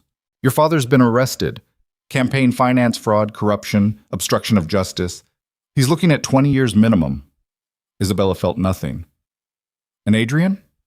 "Still at large, but we have warrants. It's only a matter of time." Reeves paused. "There's something else. Dominic Virelli is here, demanding to see you." Isabella's heart kicked. "Here? How did he find you?" "He didn't. He walked into the Miami field office 2 hours ago and said he wouldn't leave until we brought him to you." Reeves' expression was unreadable. "Against my better judgment, I'm allowing it. You have 15 minutes." They took Isabella to a conference room, standard federal beige, table and chairs, cameras in the corners. Dominic stood when she entered. He looked like hell. Dark circles under his eyes, jaw shadowed with stubble, suit rumpled, but alive, whole. Reeves gestured to the cameras. "We'll be watching and recording, just so we're clear." She left, closing the door behind her. For a long moment, neither of them spoke. Then Isabella broke. "I'm sorry. I'm so sorry. I didn't know they'd—" "Stop." Dominic crossed the room, pulled her into his arms. "Just stop." She buried her face in his chest and felt him shake. With rage or relief, she couldn't tell. "My brother's stable," he said quietly. "They got to him before it was too late. He's going to make it." "Thank God." "Yeah." Dominic pulled back, hands on her shoulders, eyes searching her face. "They told me what you're doing, testifying against your father, against Adrian. I had to—" "I know." His thumb brushed her cheek. "And I'm not mad. But Isabella, you need to understand what happens now. Once you testify, you're a target, forever. Everyone Adrian or your father ever wronged will blame you." "I know. And witness protection means disappearing. New name, new life, no contact with anyone from before." "I know that too. Including me." The words hit like a physical blow. Isabella's breath caught. "What?" "I'm part of your old life. They won't let you stay in contact. It's too dangerous." Dominic's voice was rough. "So this, whatever this is between us, it ends when you walk into that grand jury." "No." Isabella grabbed his jacket. "No, I'm not. I can't." "You can, and you will, because it's the only way you survive." He cupped her face in both hands. "I knew this was coming the second you got in my car. I knew you'd have to choose between me and your future, and I'm not letting you choose wrong." Tears burned down her face. "Dominic, please, listen to me." His forehead pressed against hers. "You're the bravest person I've ever met. You stood up when everyone else would have broken. And you're going to walk out of here and build a life that's actually yours. No father controlling you, no Adrian using you, just you, free. But not with you. No." His voice cracked. "Not with me." Isabella kissed him. Desperate, fierce, tasting salt and goodbye. He kissed her back like he was trying to memorize her, like he could somehow imprint this moment into permanence. When they finally broke apart, they were both shaking. "I love you," Isabella whispered. "I know it's insane and we barely know each other, but I know." Dominic's smile was devastating. "I love you too. That's why I'm letting you go." A knock at the door. Reeves's voice. "Time's up." Dominic stepped back, straightened his jacket, became the man he'd been before she met him, cold, controlled, untouchable. "Be brave," he said, "and don't look back."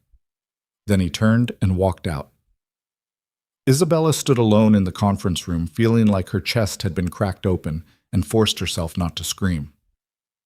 The grand jury was convened the following week. Isabella testified for 6 hours, answering every question, providing every detail. She watched her father's face on the courtroom monitor when they read the charges, watched him realize she'd done this, that his daughter had destroyed him. He didn't look angry, just empty. Adrian was arrested 2 days later, trying to flee to the Cayman Islands.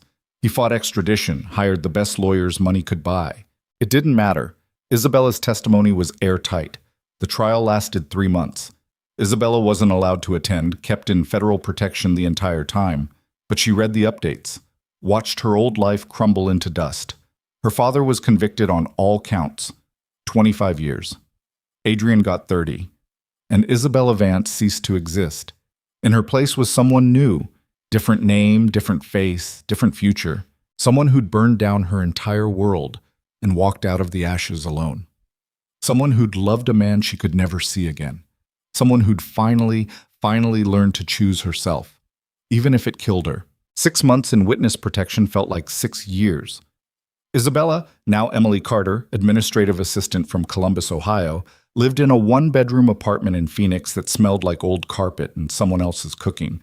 She worked at a dental office filing insurance claims. She had no friends, no family, no life beyond the carefully constructed lie the FBI had built around her. She also had a burner phone she wasn't supposed to have, hidden in the lining of her winter coat. And every night, she thought about calling Dominic. Every night, she didn't. The trial verdicts had come through 2 months ago. Her father, 25 years. Adrian, 30. Both appeals denied. Both men would die in prison, and Isabella, Emily, tried to feel something about that. Mostly, she felt numb. She was sitting in her apartment on a Tuesday evening, eating takeout pad thai straight from the container, when someone knocked on her door. No one ever knocked on her door. The FBI had made that abundantly clear. No visitors, no exceptions. If someone came to her apartment, she was supposed to call her handler immediately. Isabella set down the food, moved to the peephole. A woman stood in the hallway. Mid-30s, dark hair pulled back, wearing a FedEx uniform and holding a package. Isabella's hand went to her phone. Then she noticed the way the woman stood, weight on the balls of her feet, eyes scanning the hallway, one hand positioned near her hip where a holster would be. Not a delivery driver, not even close. Isabella opened the door with the chain still on. "Can I help you?" The woman smiled. It didn't reach her eyes. "Emily Carter?" "Yes." "Package for you. Signature required." She held out an electronic pad. Isabella's instincts screamed. "I didn't order anything. It's from a D. Virelli, Miami, Florida." Isabella's heart stopped. She stared at the woman, at the package, at the name that wasn't supposed to exist in her new life. "I'll need to see ID," the woman said pleasantly. "Federal regulations." The lock picked itself while Isabella was trying to process what was happening. The door swung open, chain snapped clean through, and suddenly there were 3 men in her apartment, moving with military precision. Isabella bolted for the bedroom, made it 2 steps before someone grabbed her from behind, hand clamping over her mouth. She bit down hard, tasted blood, heard a curse. The hand released. She spun, drove her knee up into someone's groin. He went down gasping. She lunged for her phone. The woman in the FedEx uniform was faster. She caught Isabella's wrist, twisted it behind her back, forced her face first into the wall. "Stop fighting. We're not here to hurt you." "Fuck you. Dominic sent us." Isabella froze. "What?" "He needs you. Now. Tonight." The woman's voice was low, urgent. "But we have about 2 minutes before your FBI babysitters realize something's wrong, so you need to make a choice. Come with us or stay here. Why would he? How did he even? No time. Yes or no? Isabella's mind raced. This was insane. Leaving witness protection meant losing everything the FBI had given her, meant becoming a target again, meant seeing Dominic. Yes, the woman released her. Then move. They were out of the apartment in 30 seconds, down the back stairs into an unmarked van peeling out of the parking lot before Isabella even had her seatbelt fastened. The woman pulled off the FedEx shirt, revealing tactical gear underneath. I'm Sophia. We've got a 4-hour drive. You should sleep. I'm not sleeping. What's happening? Where's Dominic? Miami. Under siege. Sophia's expression was grim. Adrian got out. Isabella's blood went cold. That's impossible. He was convicted. Appeal went through 3 days ago. Technicality, some bullshit about evidence tampering. He's out on bail pending retrial. Sophia met her eyes in the rearview mirror. And the first thing he did was put a hit on Dominic. Oh my God. It gets worse. Your father made a deal, gave up information on Dominic's operations in exchange for a reduced sentence. Wiretaps, surveillance footage, financial records, everything the feds needed to build a RICO case. Isabella felt like she'd been punched. My father is a coward who sold out everyone to save himself. Yeah. Sophia took a sharp turn, merged onto the highway. So now Dominic's got the FBI coming for him from one side and Adrian's people from the other. He's holed up in what's left of his organization, and it's only a matter of time before someone gets through. Then why bring me back? I'll just make it worse. He didn't ask for you. Sophia's voice went soft. Isabella blinked. Why? Because he's about to do something stupid and final, and you're the only person who might be able to stop him. Sophia's hands tightened on the wheel. He's planning to turn himself in, trade his freedom for immunity for everyone who works for him. Marco, Tommy, all of them. He can and he will unless someone gives him a reason not to. Sophia glanced at her again. So I'm giving him one. You. Isabella's chest constricted. He told me to move on, to build a new life. Yeah, well, he's a lying idiot who's been miserable every day since you left. Sophia's voice turned sharp. So here's the deal. I get you to Miami. You talk to him. If he still wants to turn himself in after that, fine. But at least he'll have made the choice with all the information. And if the FBI catches me, then we're all fucked. Sophia smiled without humor. But that's a problem for tomorrow. Tonight we just drive. They reached Miami as dawn broke over the Atlantic, turning the sky the color of blood and gold. The safe house was different this time. An industrial warehouse in Wynwood, windows blacked out, armed men on every corner. Isabella counted at least 20 people as Sophia led her inside, all of them moving with the tense energy of a powder keg waiting for a spark. Marco met them at the door. His scarred face cracked into something almost like a smile when he saw Isabella. Boss is gonna lose his mind. Where is he? Upstairs? War room? Marco's expression sobered. He looks bad, Emily. Or Isabella. Or whoever you are now. Is he hurt? Not physically, but he's... Marco struggled for the word. He's already said goodbye, you know what I mean? Isabella did. She'd seen that look before on her mother's face the day she'd stopped fighting the cancer. The look of someone who'd made peace with the end. Take me to him. Marco led her through the warehouse, past sleeping bags and weapons caches, and people who stared at her like she was a ghost, to a metal staircase leading to a second-floor office. He knocked once. Boss, you got a visitor. Not now, Marco. Trust me. You want to see this one. Silence. Then footsteps. The door opened. Dominic stood there in a black t-shirt and jeans, barefoot, gun in one hand. He looked thinner, harder, with shadows carved deep under his eyes. He saw Isabella and the gun clattered to the floor. No. His voice was raw. No, you can't be here. You're supposed to be... I know where I'm supposed to be. Isabella stepped forward. But I'm here instead. For a heartbeat, neither of them moved. Then Dominic crossed the space between them and pulled her into his arms so hard her ribs creaked. She held on just as tight, breathing him in, gunpowder and coffee, and the cologne he'd worn that first night. Her eyes burned, but she refused to cry. Not yet. How? He managed. Sophia, She came and got me. Dominic pulled back, looked past her at Marco. You let her do this? Marco shrugged. Wasn't my call to stop her. I'm going to kill you both. But there was no heat in it.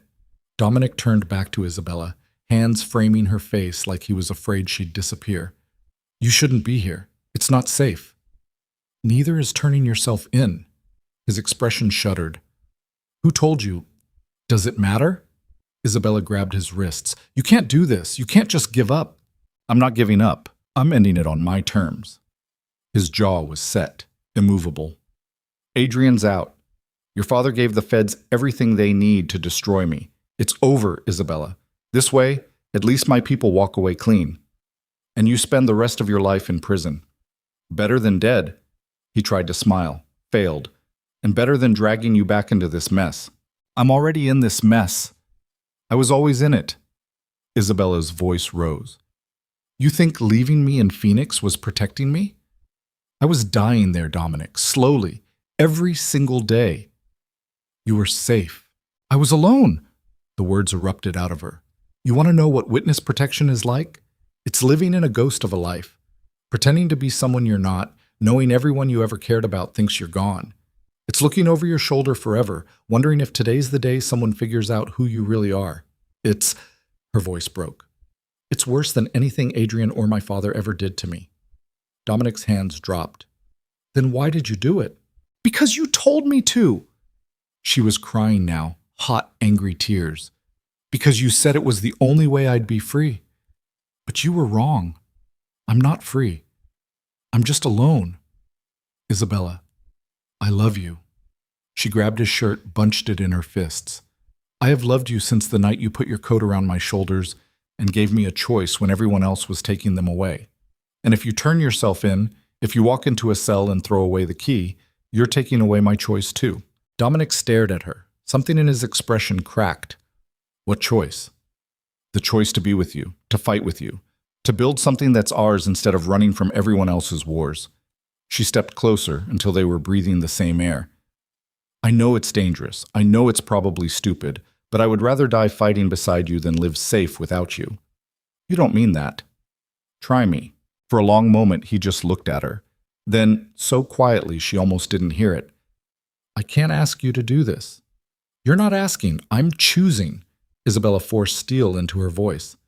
Now are you going to let me stand with you, or am I fighting this alone? Something shifted in Dominic's eyes. The resignation burned away, replaced by something hot and fierce. If you stay, he said slowly, there's no going back. No witness protection, no clean exit. He gestured vaguely at the warehouse, the armed men, the war waiting outside. I know. The FBI will come for you. So will Adrian. Let them. Isabella, stop trying to protect me from my own decisions. She met his eyes. I'm done being protected. I want to fight. Dominic's hands came up, cupped her face. His thumb traced her cheekbone. You're insane. Probably. She leaned into his touch. Is that a yes? Instead of answering, he kissed her, hard and desperate and certain, like he was sealing a promise neither of them would survive. When they broke apart, they were both shaking. Okay, Dominic said. Okay. You want in? You're in. But we do this smart. No more playing defense. We take the fight to them. How? Your father gave the feds information. Fine, we give them better information about Adrian, about his connections, about every dirty deal he's made since he got out. Dominic's expression went cold and calculating. We don't just defend, we burn his whole operation to the ground. Isabella's heart kicked. You're talking about going after him directly. I'm talking about ending this. For good. He turned to Marco, who was still hovering in the doorway. Get everyone together. War room, 10 minutes. Marco nodded and disappeared. Dominic looked back at Isabella. Last chance to walk away. Not a chance. Then let's go to war. He said. The war room was exactly what it sounded like. A large open space dominated by a table covered in maps, photographs, and surveillance equipment. 23 people crowded in, all of them watching Isabella with expressions ranging from curiosity to hostility. Dominic didn't waste time on introductions. He went straight to the table, pulled up a digital map of Miami on a laptop. Adrian's out on bail, which means he's staying somewhere the feds can monitor him, probably his penthouse downtown. Red dots appeared on the map. He's got security, private contractors, ex-military, at least 15 men. We hit him there. We're starting a war with the FBI too, someone said. We're already at war with the FBI. They just don't know it yet. Dominic zoomed in on the penthouse. Adrian's smart. He won't make a move himself. He'll use proxies, shell companies, people who can't be traced back to him. But he's got one weakness. What's that? He's arrogant. He thinks he's won. Dominic looked at Isabella. He thinks you're gone, that I'm cornered, that all he has to do is wait and everything falls into his lap. So we prove him wrong, Isabella said. Exactly. Dominic pulled up a new file. Financial records, offshore accounts, wire transfers. Your father gave the feds operational intelligence, names, places, deals, but he didn't give them this. Isabella leaned in, scanning the documents. Her eyes widened. These are Adrian's accounts, his real accounts. Every dollar he's moved in the last 5 years. Money laundering, tax evasion, fraud, everything the feds need to bury him permanently. Dominic's smile was vicious. And we're going to hand it to them on a silver platter. How did you even get this? I've been building this file for 3 years, since my brother went to prison. I knew Adrian was the one who set him up, but I needed proof. Now I have it. He looked around the room, and we're going to use it to destroy him. Sophia stepped forward. What's the play? We leak this to the FBI, anonymously. Let them do the heavy lifting. Dominic's expression darkened. But first, we make sure Adrian knows it's coming. We make him panic. Force him to make a mistake. How? Dominic looked at Isabella. We give him what he wants. You. Every person in the room went still. No, Marco said immediately. Absolutely not. She goes nowhere near him, Sophia added, but Isabella was already nodding. He's right. Adrian wants me, either as revenge or leverage or just to prove he can have me. If we dangle that in front of him, he'll come out of hiding. And walk straight into a trap, Dominic finished. FBI will be watching. So will we. The second he makes contact, we have him on attempted kidnapping, witness tampering, parole violation. He goes back to prison, this time for good. And if something goes wrong, Tommy demanded, if he actually gets to her? He won't. Dominic's voice was iron. Because she won't be alone. I'll be with her every step. The room erupted in argument. People shouting over each other, half demanding alternative plans, the other half insisting this was suicide. Isabella let them fight. She was too busy watching Dominic, seeing the calculations running behind his eyes. This wasn't just about Adrian. This was about giving his people a way out. An endgame where they survived even if he didn't. She wasn't going to let that happen. When the shouting died down, she spoke. I have a better idea. Everyone turned to look at her. We don't just leak the financial records to the FBI. We go public. Every major news outlet, every investigative journalist who's been trying to build a case against the Morettis for years. We make it so big, so loud, that the FBI has to act immediately. And Adrian? Dominic asked. We give him a choice. Turn himself in or watch his entire empire burn on national television. Isabella's voice was steady. No violence, no shootout. Just the truth, loud enough that he can't run from it. Dominic studied her. That's riskier. Puts a target on everyone in this room. We already have targets on us. Isabella met his eyes. But this way, we control the narrative. We're not criminals running from the law. We're witnesses exposing corruption. Sophia whistled low. That's either brilliant or insane. Both, Marco muttered. Dominic was quiet for a long moment. Then he nodded. Okay, we do it Isabella's way. But we move fast. Once this goes public, everyone comes after us. FBI, Morettis, everyone with a stake in keeping this quiet. How long do we have? Someone asked. 48 hours. Maybe less. Dominic started delegating. Sophia, you handle the media contacts. Tommy, I need you on security. This location's compromised the second we go public. Marco. His phone rang. He glanced at it, froze. It's Adrian. The room went dead silent. Dominic answered on speaker. Yeah. Dominic. Adrian's voice was smooth, pleasant, exactly how Isabella remembered. I hear you've been busy. Not as busy as you. Congratulations on the appeal. Thanks. Feels good to be out. A pause. I also hear Isabella's back in town. That true? Dominic's eyes locked on Isabella's. Where'd you hear that? I have eyes everywhere. You know that. Adrian's tone shifted, went cold. Here's the thing, Dom. I don't want a war. I just want what's mine. You give me Isabella, we can all walk away from this clean. She's not yours, never was. That's not what her father says. He's very worried about his daughter, you know. Thinks you've corrupted her, turned her against her family. Adrian laughed. He's asked me to help bring her home, as a favor.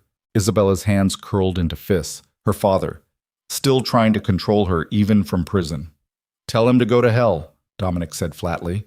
Can't do that. He's offering me something very valuable in exchange for Isabella's safe return. Something I'm extremely motivated to acquire. What? His testimony. Against you. Adrian's voice turned sharp. He's willing to recant everything he told the feds about my family if I deliver his daughter back to federal custody unharmed. No more RICO case against me. Clean slate. Dominic's expression went murderous. He's using her as a bargaining chip. Runs in the family, apparently. Adrian paused. So here's my offer. Neutral location. You bring Isabella. I bring proof of her father's new cooperation agreement. We make the trade. Everyone goes home happy. And if I say no, then I make things very difficult for you and everyone you care about. FBI raids, gang wars, bodies in the street. Adrian's tone was almost bored. Or you can just give me one woman and this all goes away. Your choice. The line went dead. Dominic stared at the phone. Then, very deliberately, he set it on the table. We're out of time, he said. Adrian's moving now. Whatever we're going to do, we do it tonight. The leak? Sophia asked. Everything. Financial records, witness statements, the whole file. Send it everywhere. Dominic looked at Isabella. And we set up the meet with Adrian, but not the way he wants. What are you thinking? He wants a trade? Fine, we give him one.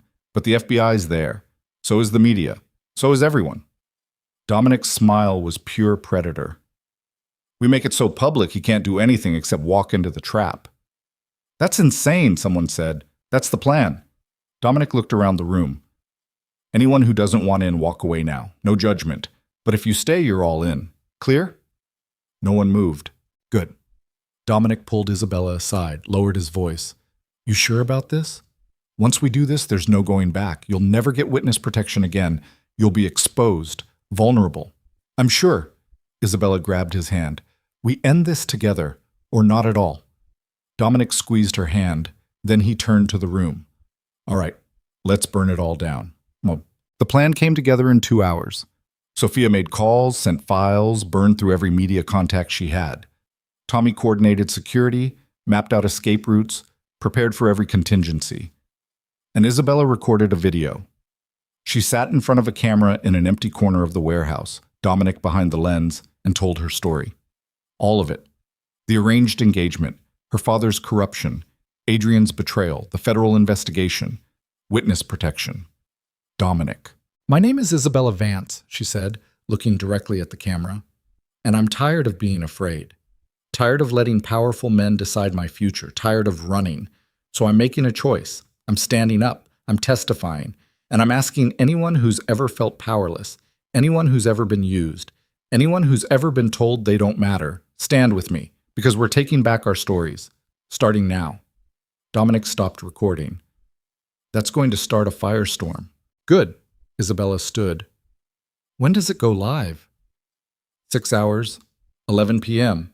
Enough time to set up the meet with Adrian, get everyone in position. And if he doesn't show? He'll show. He can't resist. Dominic checked his watch. We've got time. You should eat something. Rest. I can't rest. Isabella was wired, adrenaline singing through her veins. I don't know what I need. Dominic pulled her close. You need to remember that whatever happens tonight, you chose this. You're not a victim anymore. You're a fighter. She looked up at him. What about you? What are you? I'm the man who's going to make sure you survive this. He kissed her forehead. And then I'm going to spend the rest of my life making sure you never have to fight alone again. Promise? Promise. They stood there at the empty warehouse, holding each other while the clock ticked down, and Isabella tried to memorize this moment. The feel of his heartbeat against hers, the smell of gunpowder and coffee, the absolute certainty that they were about to walk into hell, and the equally absolute certainty that she wouldn't trade it for anything. At 10:30, Sophia appeared. It's time. Media's in position. FBI's been tipped off. Adrian just confirmed the meet. Where? Dominic asked. The cathedral, St. Augustine, where you first found her. Sophia's expression was grim. He's making a statement. Isabella's blood went cold. He wants to, what, reenact it? Prove he can take me from the same place twice? Probably. Dominic's jaw was set. But he's walking into a trap. Every news outlet in South Florida will be there. So will the feds. He makes one wrong move, he goes down hard.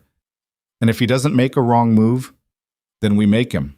They loaded into vehicles, 3 cars, staggered departure times, all converging on the cathedral from different directions. Isabella rode with Dominic and Marco, her heart hammering so hard she could feel it in her throat. The city slid past the windows. Miami at night, all neon and shadows and possibility.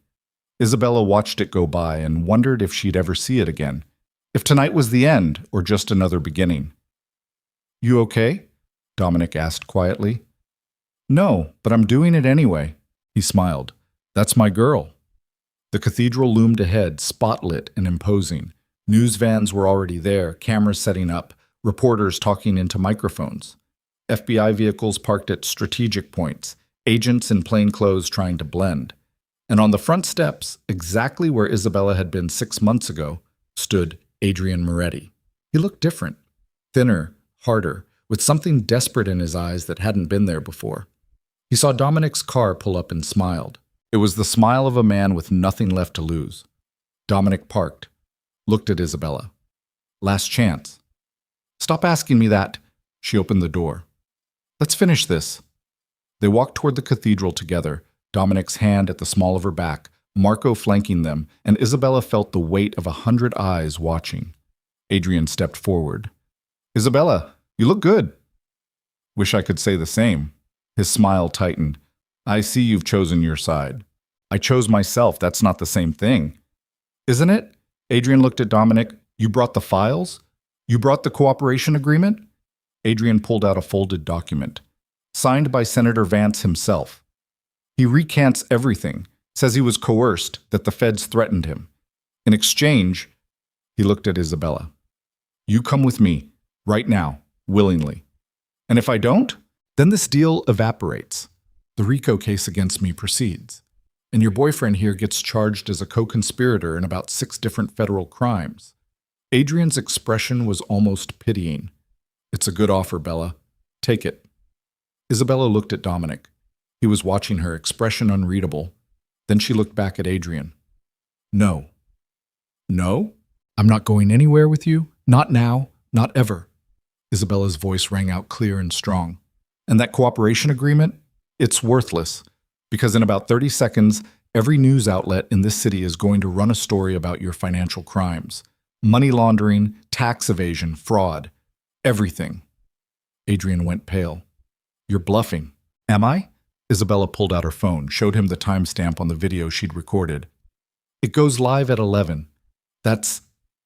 She checked her watch. 2 minutes from now. You can't. I already did. Isabella stepped forward. You wanted to own me? Control me? You can't, because I'm not property. I'm not a bargaining chip. I'm a person, and I'm done letting men like you decide my worth. Adrian's expression twisted into something ugly. His hand went to his jacket. Gun! Marco shouted. Everything happened at once. Dominic lunged forward, body-checking Isabella to the ground. Gunfire erupted. Adrian shooting wild, FBI agents returning fire, people screaming, cameras rolling, chaos exploding across the cathedral steps. Isabella hit the concrete hard, Dominic covering her, the world narrowing to the sound of bullets and her own ragged breathing. Then silence. Dominic rolled off her. You hit? No. You? I'm fine. He pulled her to her feet. Adrian was down, blood spreading across his shirt, FBI agents swarming. He was still alive, gasping, staring at Isabella with something like betrayal. You, he choked out. You destroyed everything. No. Isabella's voice was steady. You did that yourself. Adrian's eyes rolled back. The paramedics rushed in. Isabella turned away. Saw the cameras still rolling. Saw Agent Reeves pushing through the crowd. Expression thunderous. Isabella Vance, Reeves said, you just violated every term of your witness protection agreement. I know. You're under arrest. I know that too. Isabella held out her wrists. But not before I say something. She turned to the cameras, to the reporters, to everyone watching. My name is Isabella Vance, and tonight you saw what happens when you stop being afraid, when you choose truth over safety, when you decide your story belongs to you. She looked at Dominic. I don't know what happens next, but I know I'm not alone, and that's enough. Reeves stepped forward with handcuffs. Dominic caught her arm. She gets a lawyer and full immunity, or every file we just leaked, we leaked twice as much about federal corruption. Reeves's eyes narrowed. You're bluffing. Try me. Dominic's voice was ice. I've got nothing left to lose. But you? Your career? Your cases? How much are they worth? For a long moment, no one moved.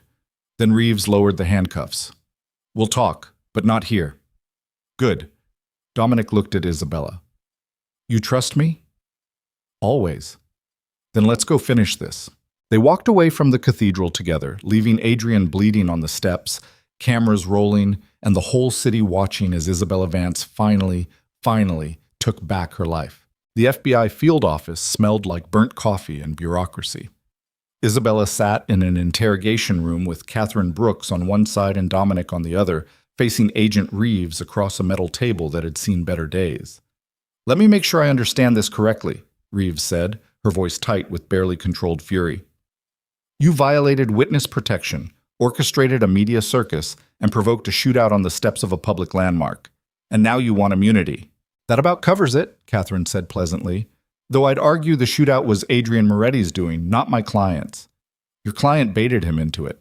My client exercised her First Amendment rights. If Mr. Moretti chose to respond with violence, that's on him. Catherine slid a folder across the table. This contains every piece of evidence my clients are prepared to provide. Financial records documenting 15 years of organized crime activity, testimony linking Adrian Moretti to 6 murders, and most importantly, proof that Senator Richard Vance conspired with the Moretti family to use his daughter as an unwitting federal asset. Reeves opened the folder. Her eyes widened as she scanned the contents.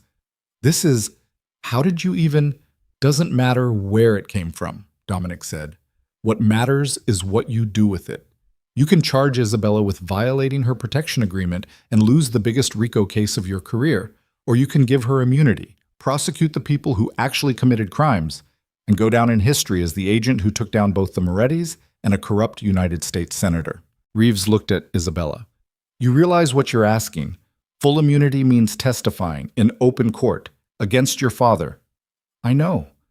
He'll be in the courtroom, looking at you while you destroy him. Good. Isabella's voice didn't waver.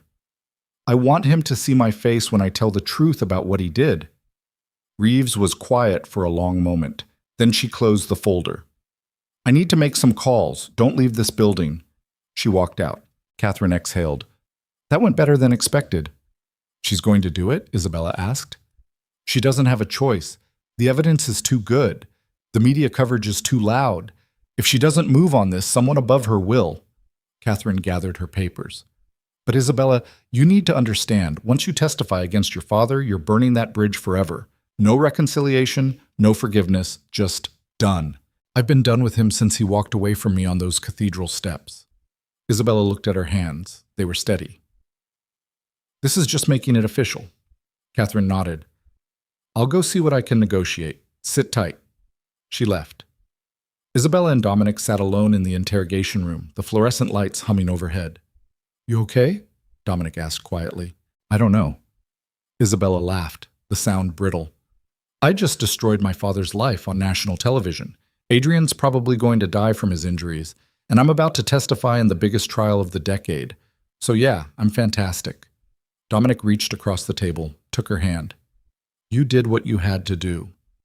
Did I? Or did I just become exactly like them?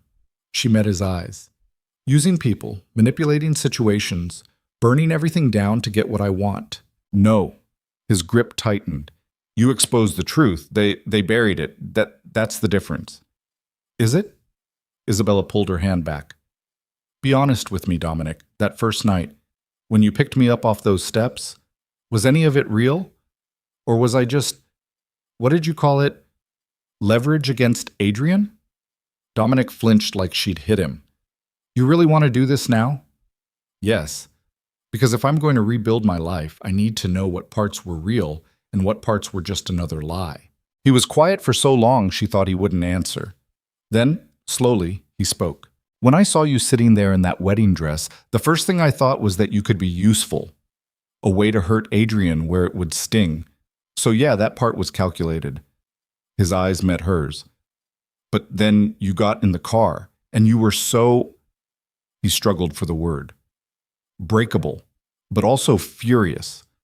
Like you were about to shatter, but you were going to take the whole world down with you. And I thought, this woman is either going to destroy herself or become something terrifying. And which did I become? Both.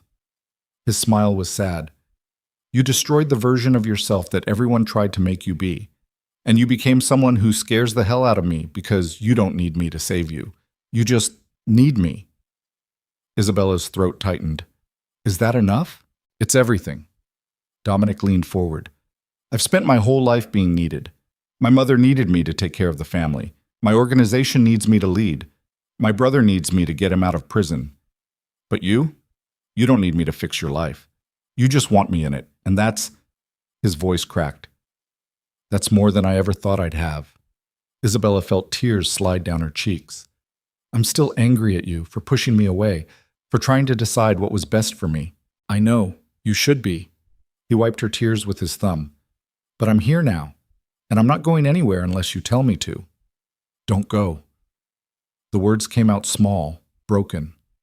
Please don't go. Never. He pulled her into his arms, awkward across the table, and held her while she cried. Not from sadness, from relief.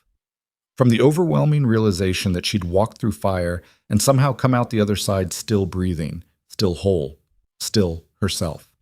The deal took 6 hours to negotiate.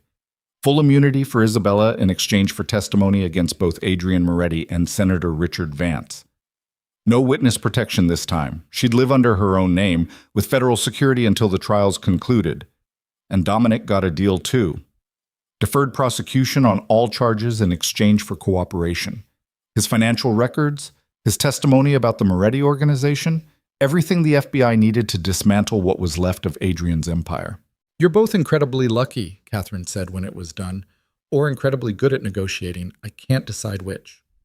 Can we leave? Isabella asked. She'd been in the FBI building for 14 hours. Her body ached. Her eyes burned. She needed air. You can, but there's a media circus outside. Every outlet in the country wants a statement. Then they can wait. Dominic stood, helped Isabella to her feet.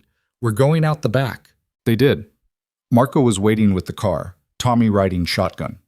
They pulled away from the FBI building just as the first reporters spotted them, cameras flashing like lightning. Where to? Marco asked. Dominic looked at Isabella. Your call. She thought about it. The warehouse wasn't safe anymore. Too many people knew about it. Her old apartment was gone, lease terminated when she entered witness protection. She had nowhere to go. I don't know, she admitted. Then I know. Dominic gave Marco an address. They drove north out of Miami proper into quieter neighborhoods where houses had yards and the streets actually had trees. Marco pulled up in front of a small bungalow, pale blue with white trim, garden beds that needed weeding. What is this? Isabella asked. My sister's house. Or it was. Dominic got out, helped Isabella from the car. I couldn't sell it after she died. Couldn't even come here for a while. But I kept it maintained. Kept it ready. He looked at her. It's yours if you want it. Isabella stared at the house, at the porch swing swaying in the breeze, at the mailbox with faded numbers, at the door painted the color of the sky. I can't just take your sister's house. She would have wanted you to have it. She would have... Dominic's voice broke. She would have liked you, the way you fight, the way you don't back down. He cleared his throat. It's paid off. Utilities are on. Furniture's still there. You can stay as long as you need. What about you? I've got the warehouse and some other places. He looked away. But if you want, if you'd want company sometimes. Dominic. Isabella grabbed his hand. Are you asking if you can stay here? With me? I'm asking if you'd want me to. He met her eyes. No pressure, no expectations, just... She kissed him. Right there in the driveway, with Marco and Tommy watching from the car, and the sun setting over Miami and the whole world still spinning despite everything. When she pulled back, she was smiling. Yes, stay. Yeah? Yeah. They went inside together. The house was exactly what Isabella needed. Small, warm, lived in. Photographs on the walls of a woman who looked like Dominic, same dark hair and sharp jaw. Bookshelves overflowing with novels. A kitchen that smelled like someone had baked bread there once, and the scent had never quite left. Her name was Lucia, Dominic said quietly, looking at the photos. She was 2 years younger than me, wanted to be a teacher. Used to say she was going to change the world one kid at a time. What happened to her husband, the one who... Dead. Car accident 6 months after Lucia died. Dominic's expression was flat. Not much of an accident, though. Isabella looked at him. Did you? No, but I didn't stop it either. He turned away from the photos. I told myself he deserved it, that Lucia deserved justice, but the truth is, killing him didn't bring her back. Didn't change anything except making me feel like maybe I'd evened the score. He sat down on the couch, suddenly exhausted. That's what this life does. It convinces you that revenge is the same as healing, that destroying your enemies means you won. But it doesn't, Isabella said softly. No. It just makes you someone who's good at destroying things. He looked at her. Until you. You made me think maybe I could build something instead. Isabella sat beside him. What do you want to build? I don't know. Something that doesn't involve guns or blood or looking over my shoulder waiting for the next war. He laughed, the sound bitter. Christ, listen to me. I sound like I'm having a midlife crisis. You're having a life crisis. There's a difference. Isabella took his hand. And for what it's worth, I don't know what I want to build either, but I know I want to figure it out with you. Dominic pulled her close. They sat there in Lucia's living room as the light faded outside, two people who'd walked through fire and somehow found each other on the other side. We should eat something, Dominic said eventually. When's the last time you had a real meal? I don't remember. Me neither. He stood, pulled her up. Come on. There's a place nearby that makes the best Cuban food in Miami. We'll get takeout, come back here, and just breathe for one night. Before everything starts again. Before the trial. Yeah, before the trial. They drove to the restaurant, picked up enough food for a small army, and brought it back to the house. Ate on the floor in the living room because the dining table was covered in dust. Talked about nothing important. Favorite movies, worst first dates, places they wanted to see but never had. It felt normal. Almost. And for a few hours, Isabella let herself pretend that this was her life now.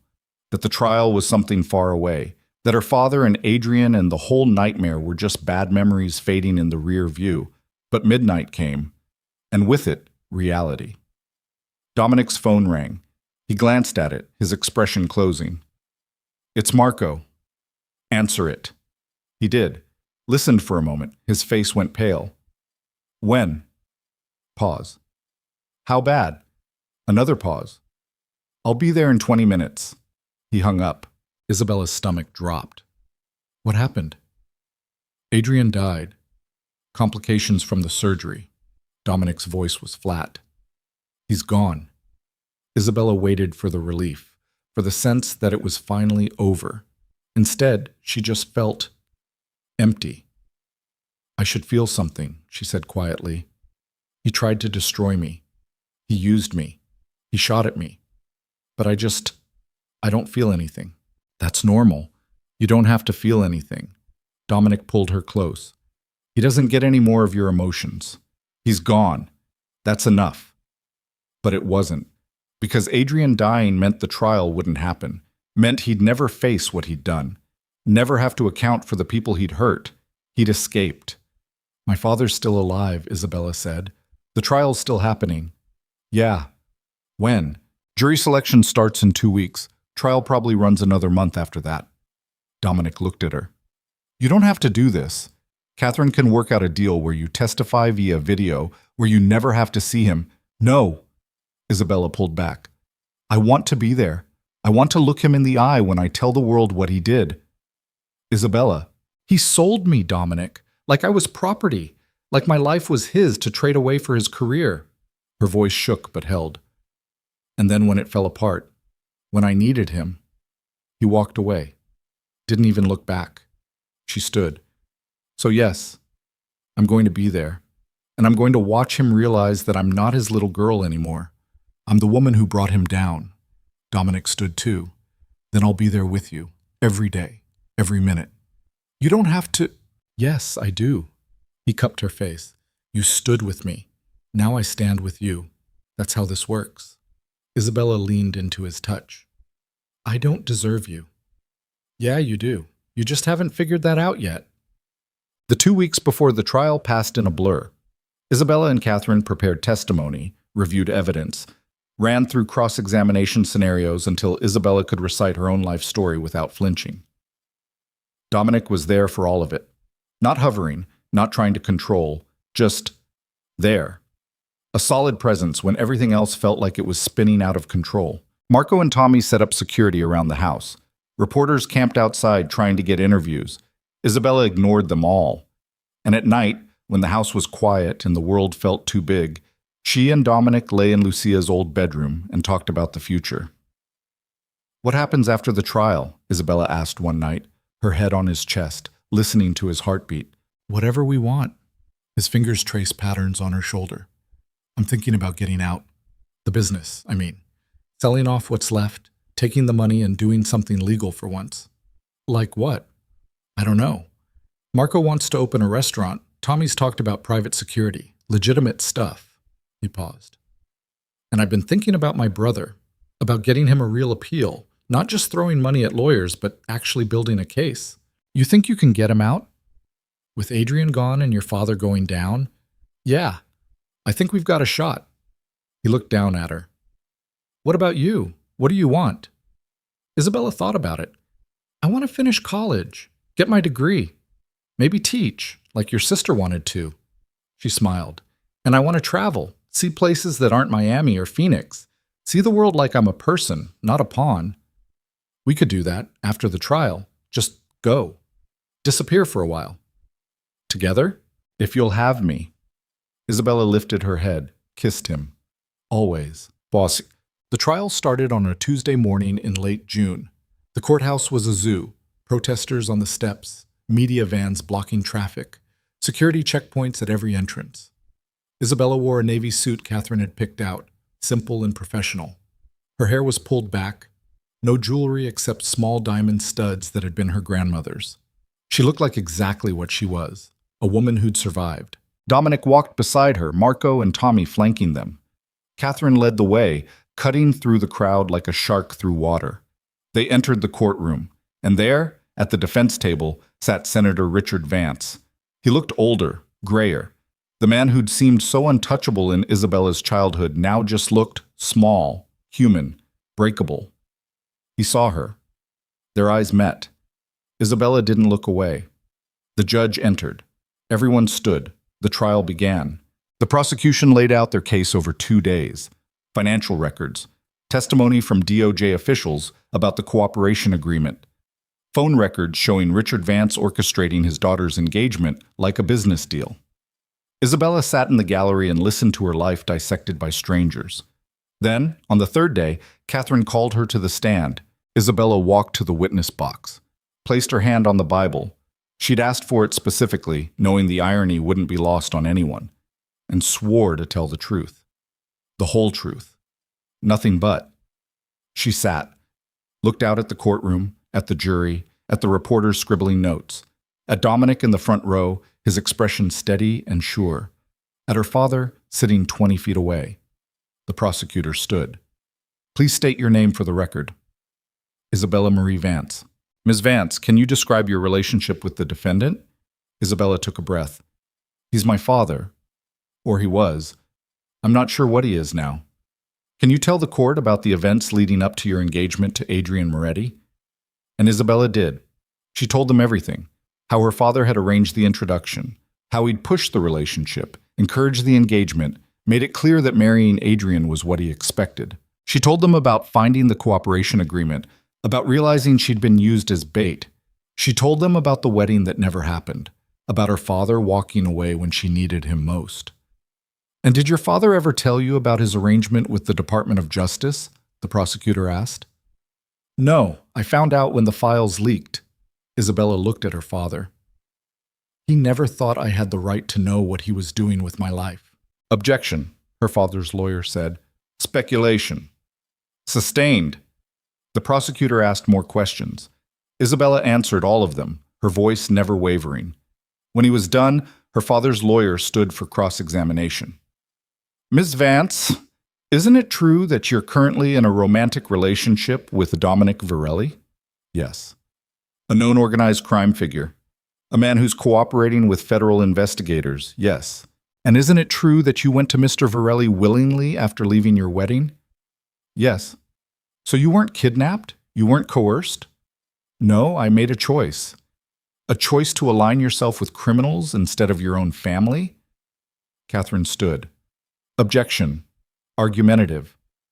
Sustained. But the damage was done. The lawyer had planted the seed that Isabella wasn't a victim but a willing participant in organized crime. He kept going, attacking her credibility, her choices, her character, making her sound like a spoiled daughter who turned on her family out of spite. Isabella sat through all of it, hands folded in her lap, and waited. Finally, he asked the question she'd been waiting for. Ms. Vance, do you hate your father? Isabella looked at him, then at her father, then back at the lawyer. No, she said quietly. I don't hate him. I pity him. Pity? Yes. Because he had a daughter who loved him, who would have done anything for him, and instead of treasuring that, he treated her like a commodity, like something to be used and traded and thrown away when it was no longer convenient. Her voice strengthened. I don't hate him. I just don't know him, and I don't think I ever did. The lawyer had no response to that. He sat down. The judge called a recess. Isabella stepped down from the witness box, walked past her father without looking at him, left the courtroom with Dominic's hand in hers and didn't look back. Outside, Catherine was waiting. You did good in there. Did I change anything? You told the truth. That's all you can do. Catherine glanced at her phone. Jury deliberations will probably take a few days. You should go home. Rest. I can't rest. Not until it's over. Then at least get out of here. The press is going to be brutal. Dominic led Isabella out a side entrance, avoiding the cameras. They drove in silence back to the house, the weight of the day settling like ash. Inside, Isabella collapsed on the couch. Dominic sat beside her, pulled her into his arms. I looked at him, Isabella said, and I didn't feel anything. No anger, no sadness, just nothing. That's okay. Is it? Shouldn't I feel something? He's my father. He stopped being your father when he sold you out. Dominic's voice was gentle but firm. You don't owe him your emotions. You don't owe him anything. Isabella closed her eyes. What if the jury finds him not guilty? Then we deal with it together. And if they convict him, then it's over, and you can finally move on. Isabella wanted to believe that, wanted to think that a verdict would somehow close this chapter of her life. But she knew better. Knew that trauma didn't end with a judge's gavel, that healing was going to take years, maybe a lifetime. Still, it was a start. What? The jury deliberated for 4 days. 4 days of Isabella pacing the house, jumping every time her phone rang, unable to eat or sleep or think about anything except 12 strangers deciding her father's fate. On the 4th day, the verdict came in. Guilty. On all counts. Isabella heard the news from Catherine over the phone. She didn't cry, didn't celebrate, just sat down on the kitchen floor and let the reality wash over her. It was done. Dominic found her there 20 minutes later. "Hey, you okay?" "I don't know." She looked up at him. "Is this what closure feels like?" "I don't know. Never really had it before." He sat beside her on the floor. "But I know you don't have to feel any particular way about it. There's no right answer here." "I think I'm relieved and sad and angry and—" She laughed, the sound slightly hysterical. "I don't know what I am. You're free." Dominic pulled her close. "Whatever you're feeling it as yourself. Not as anyone's daughter or pawn or victim. Just Isabella." Isabella leaned against him. "What happens now?" "Sentencing in a few weeks. Probably another 20 years, given the convictions." "So he dies in prison?" "Yeah, probably." Isabella thought about that. Her father, who'd seemed so powerful, so untouchable, spending the rest of his life behind bars. It should have felt like victory. Instead, it just felt like waste. "I want to leave," she said suddenly. "I want to get out of Miami, away from all of this." "Where do you want to go?" "Anywhere, everywhere." She looked at him. "You said we could travel. After the trial. Was that real?" "Yeah, it was real." "Then let's do it. Let's just go. Figure out what comes next somewhere that isn't here." Dominic smiled. "Okay, where first?" Isabella thought about it. "Italy? Tuscany? I want to see vineyards and old stone houses and places that have been standing for 1,000 years. I want to remember that some things survive." "Tuscany it is," he kissed her forehead. "We'll leave next week, soon as the sentencing is done. Promise?" "Promise." The sentencing hearing was short.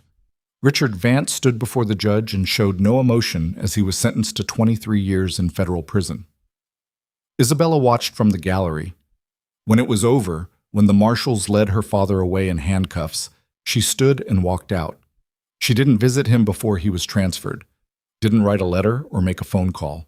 She just let go. A week later, she and Dominic boarded a plane to Rome.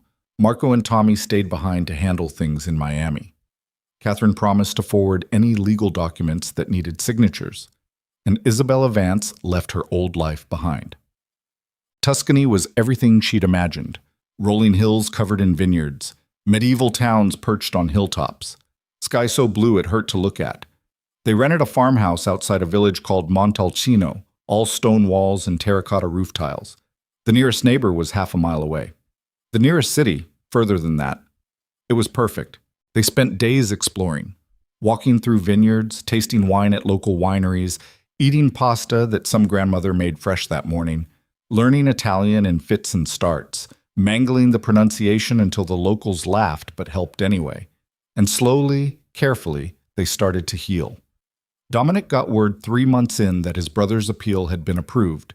New trial scheduled, new evidence admitted, real chance at freedom. Isabella enrolled in online classes, started working toward finishing her degree.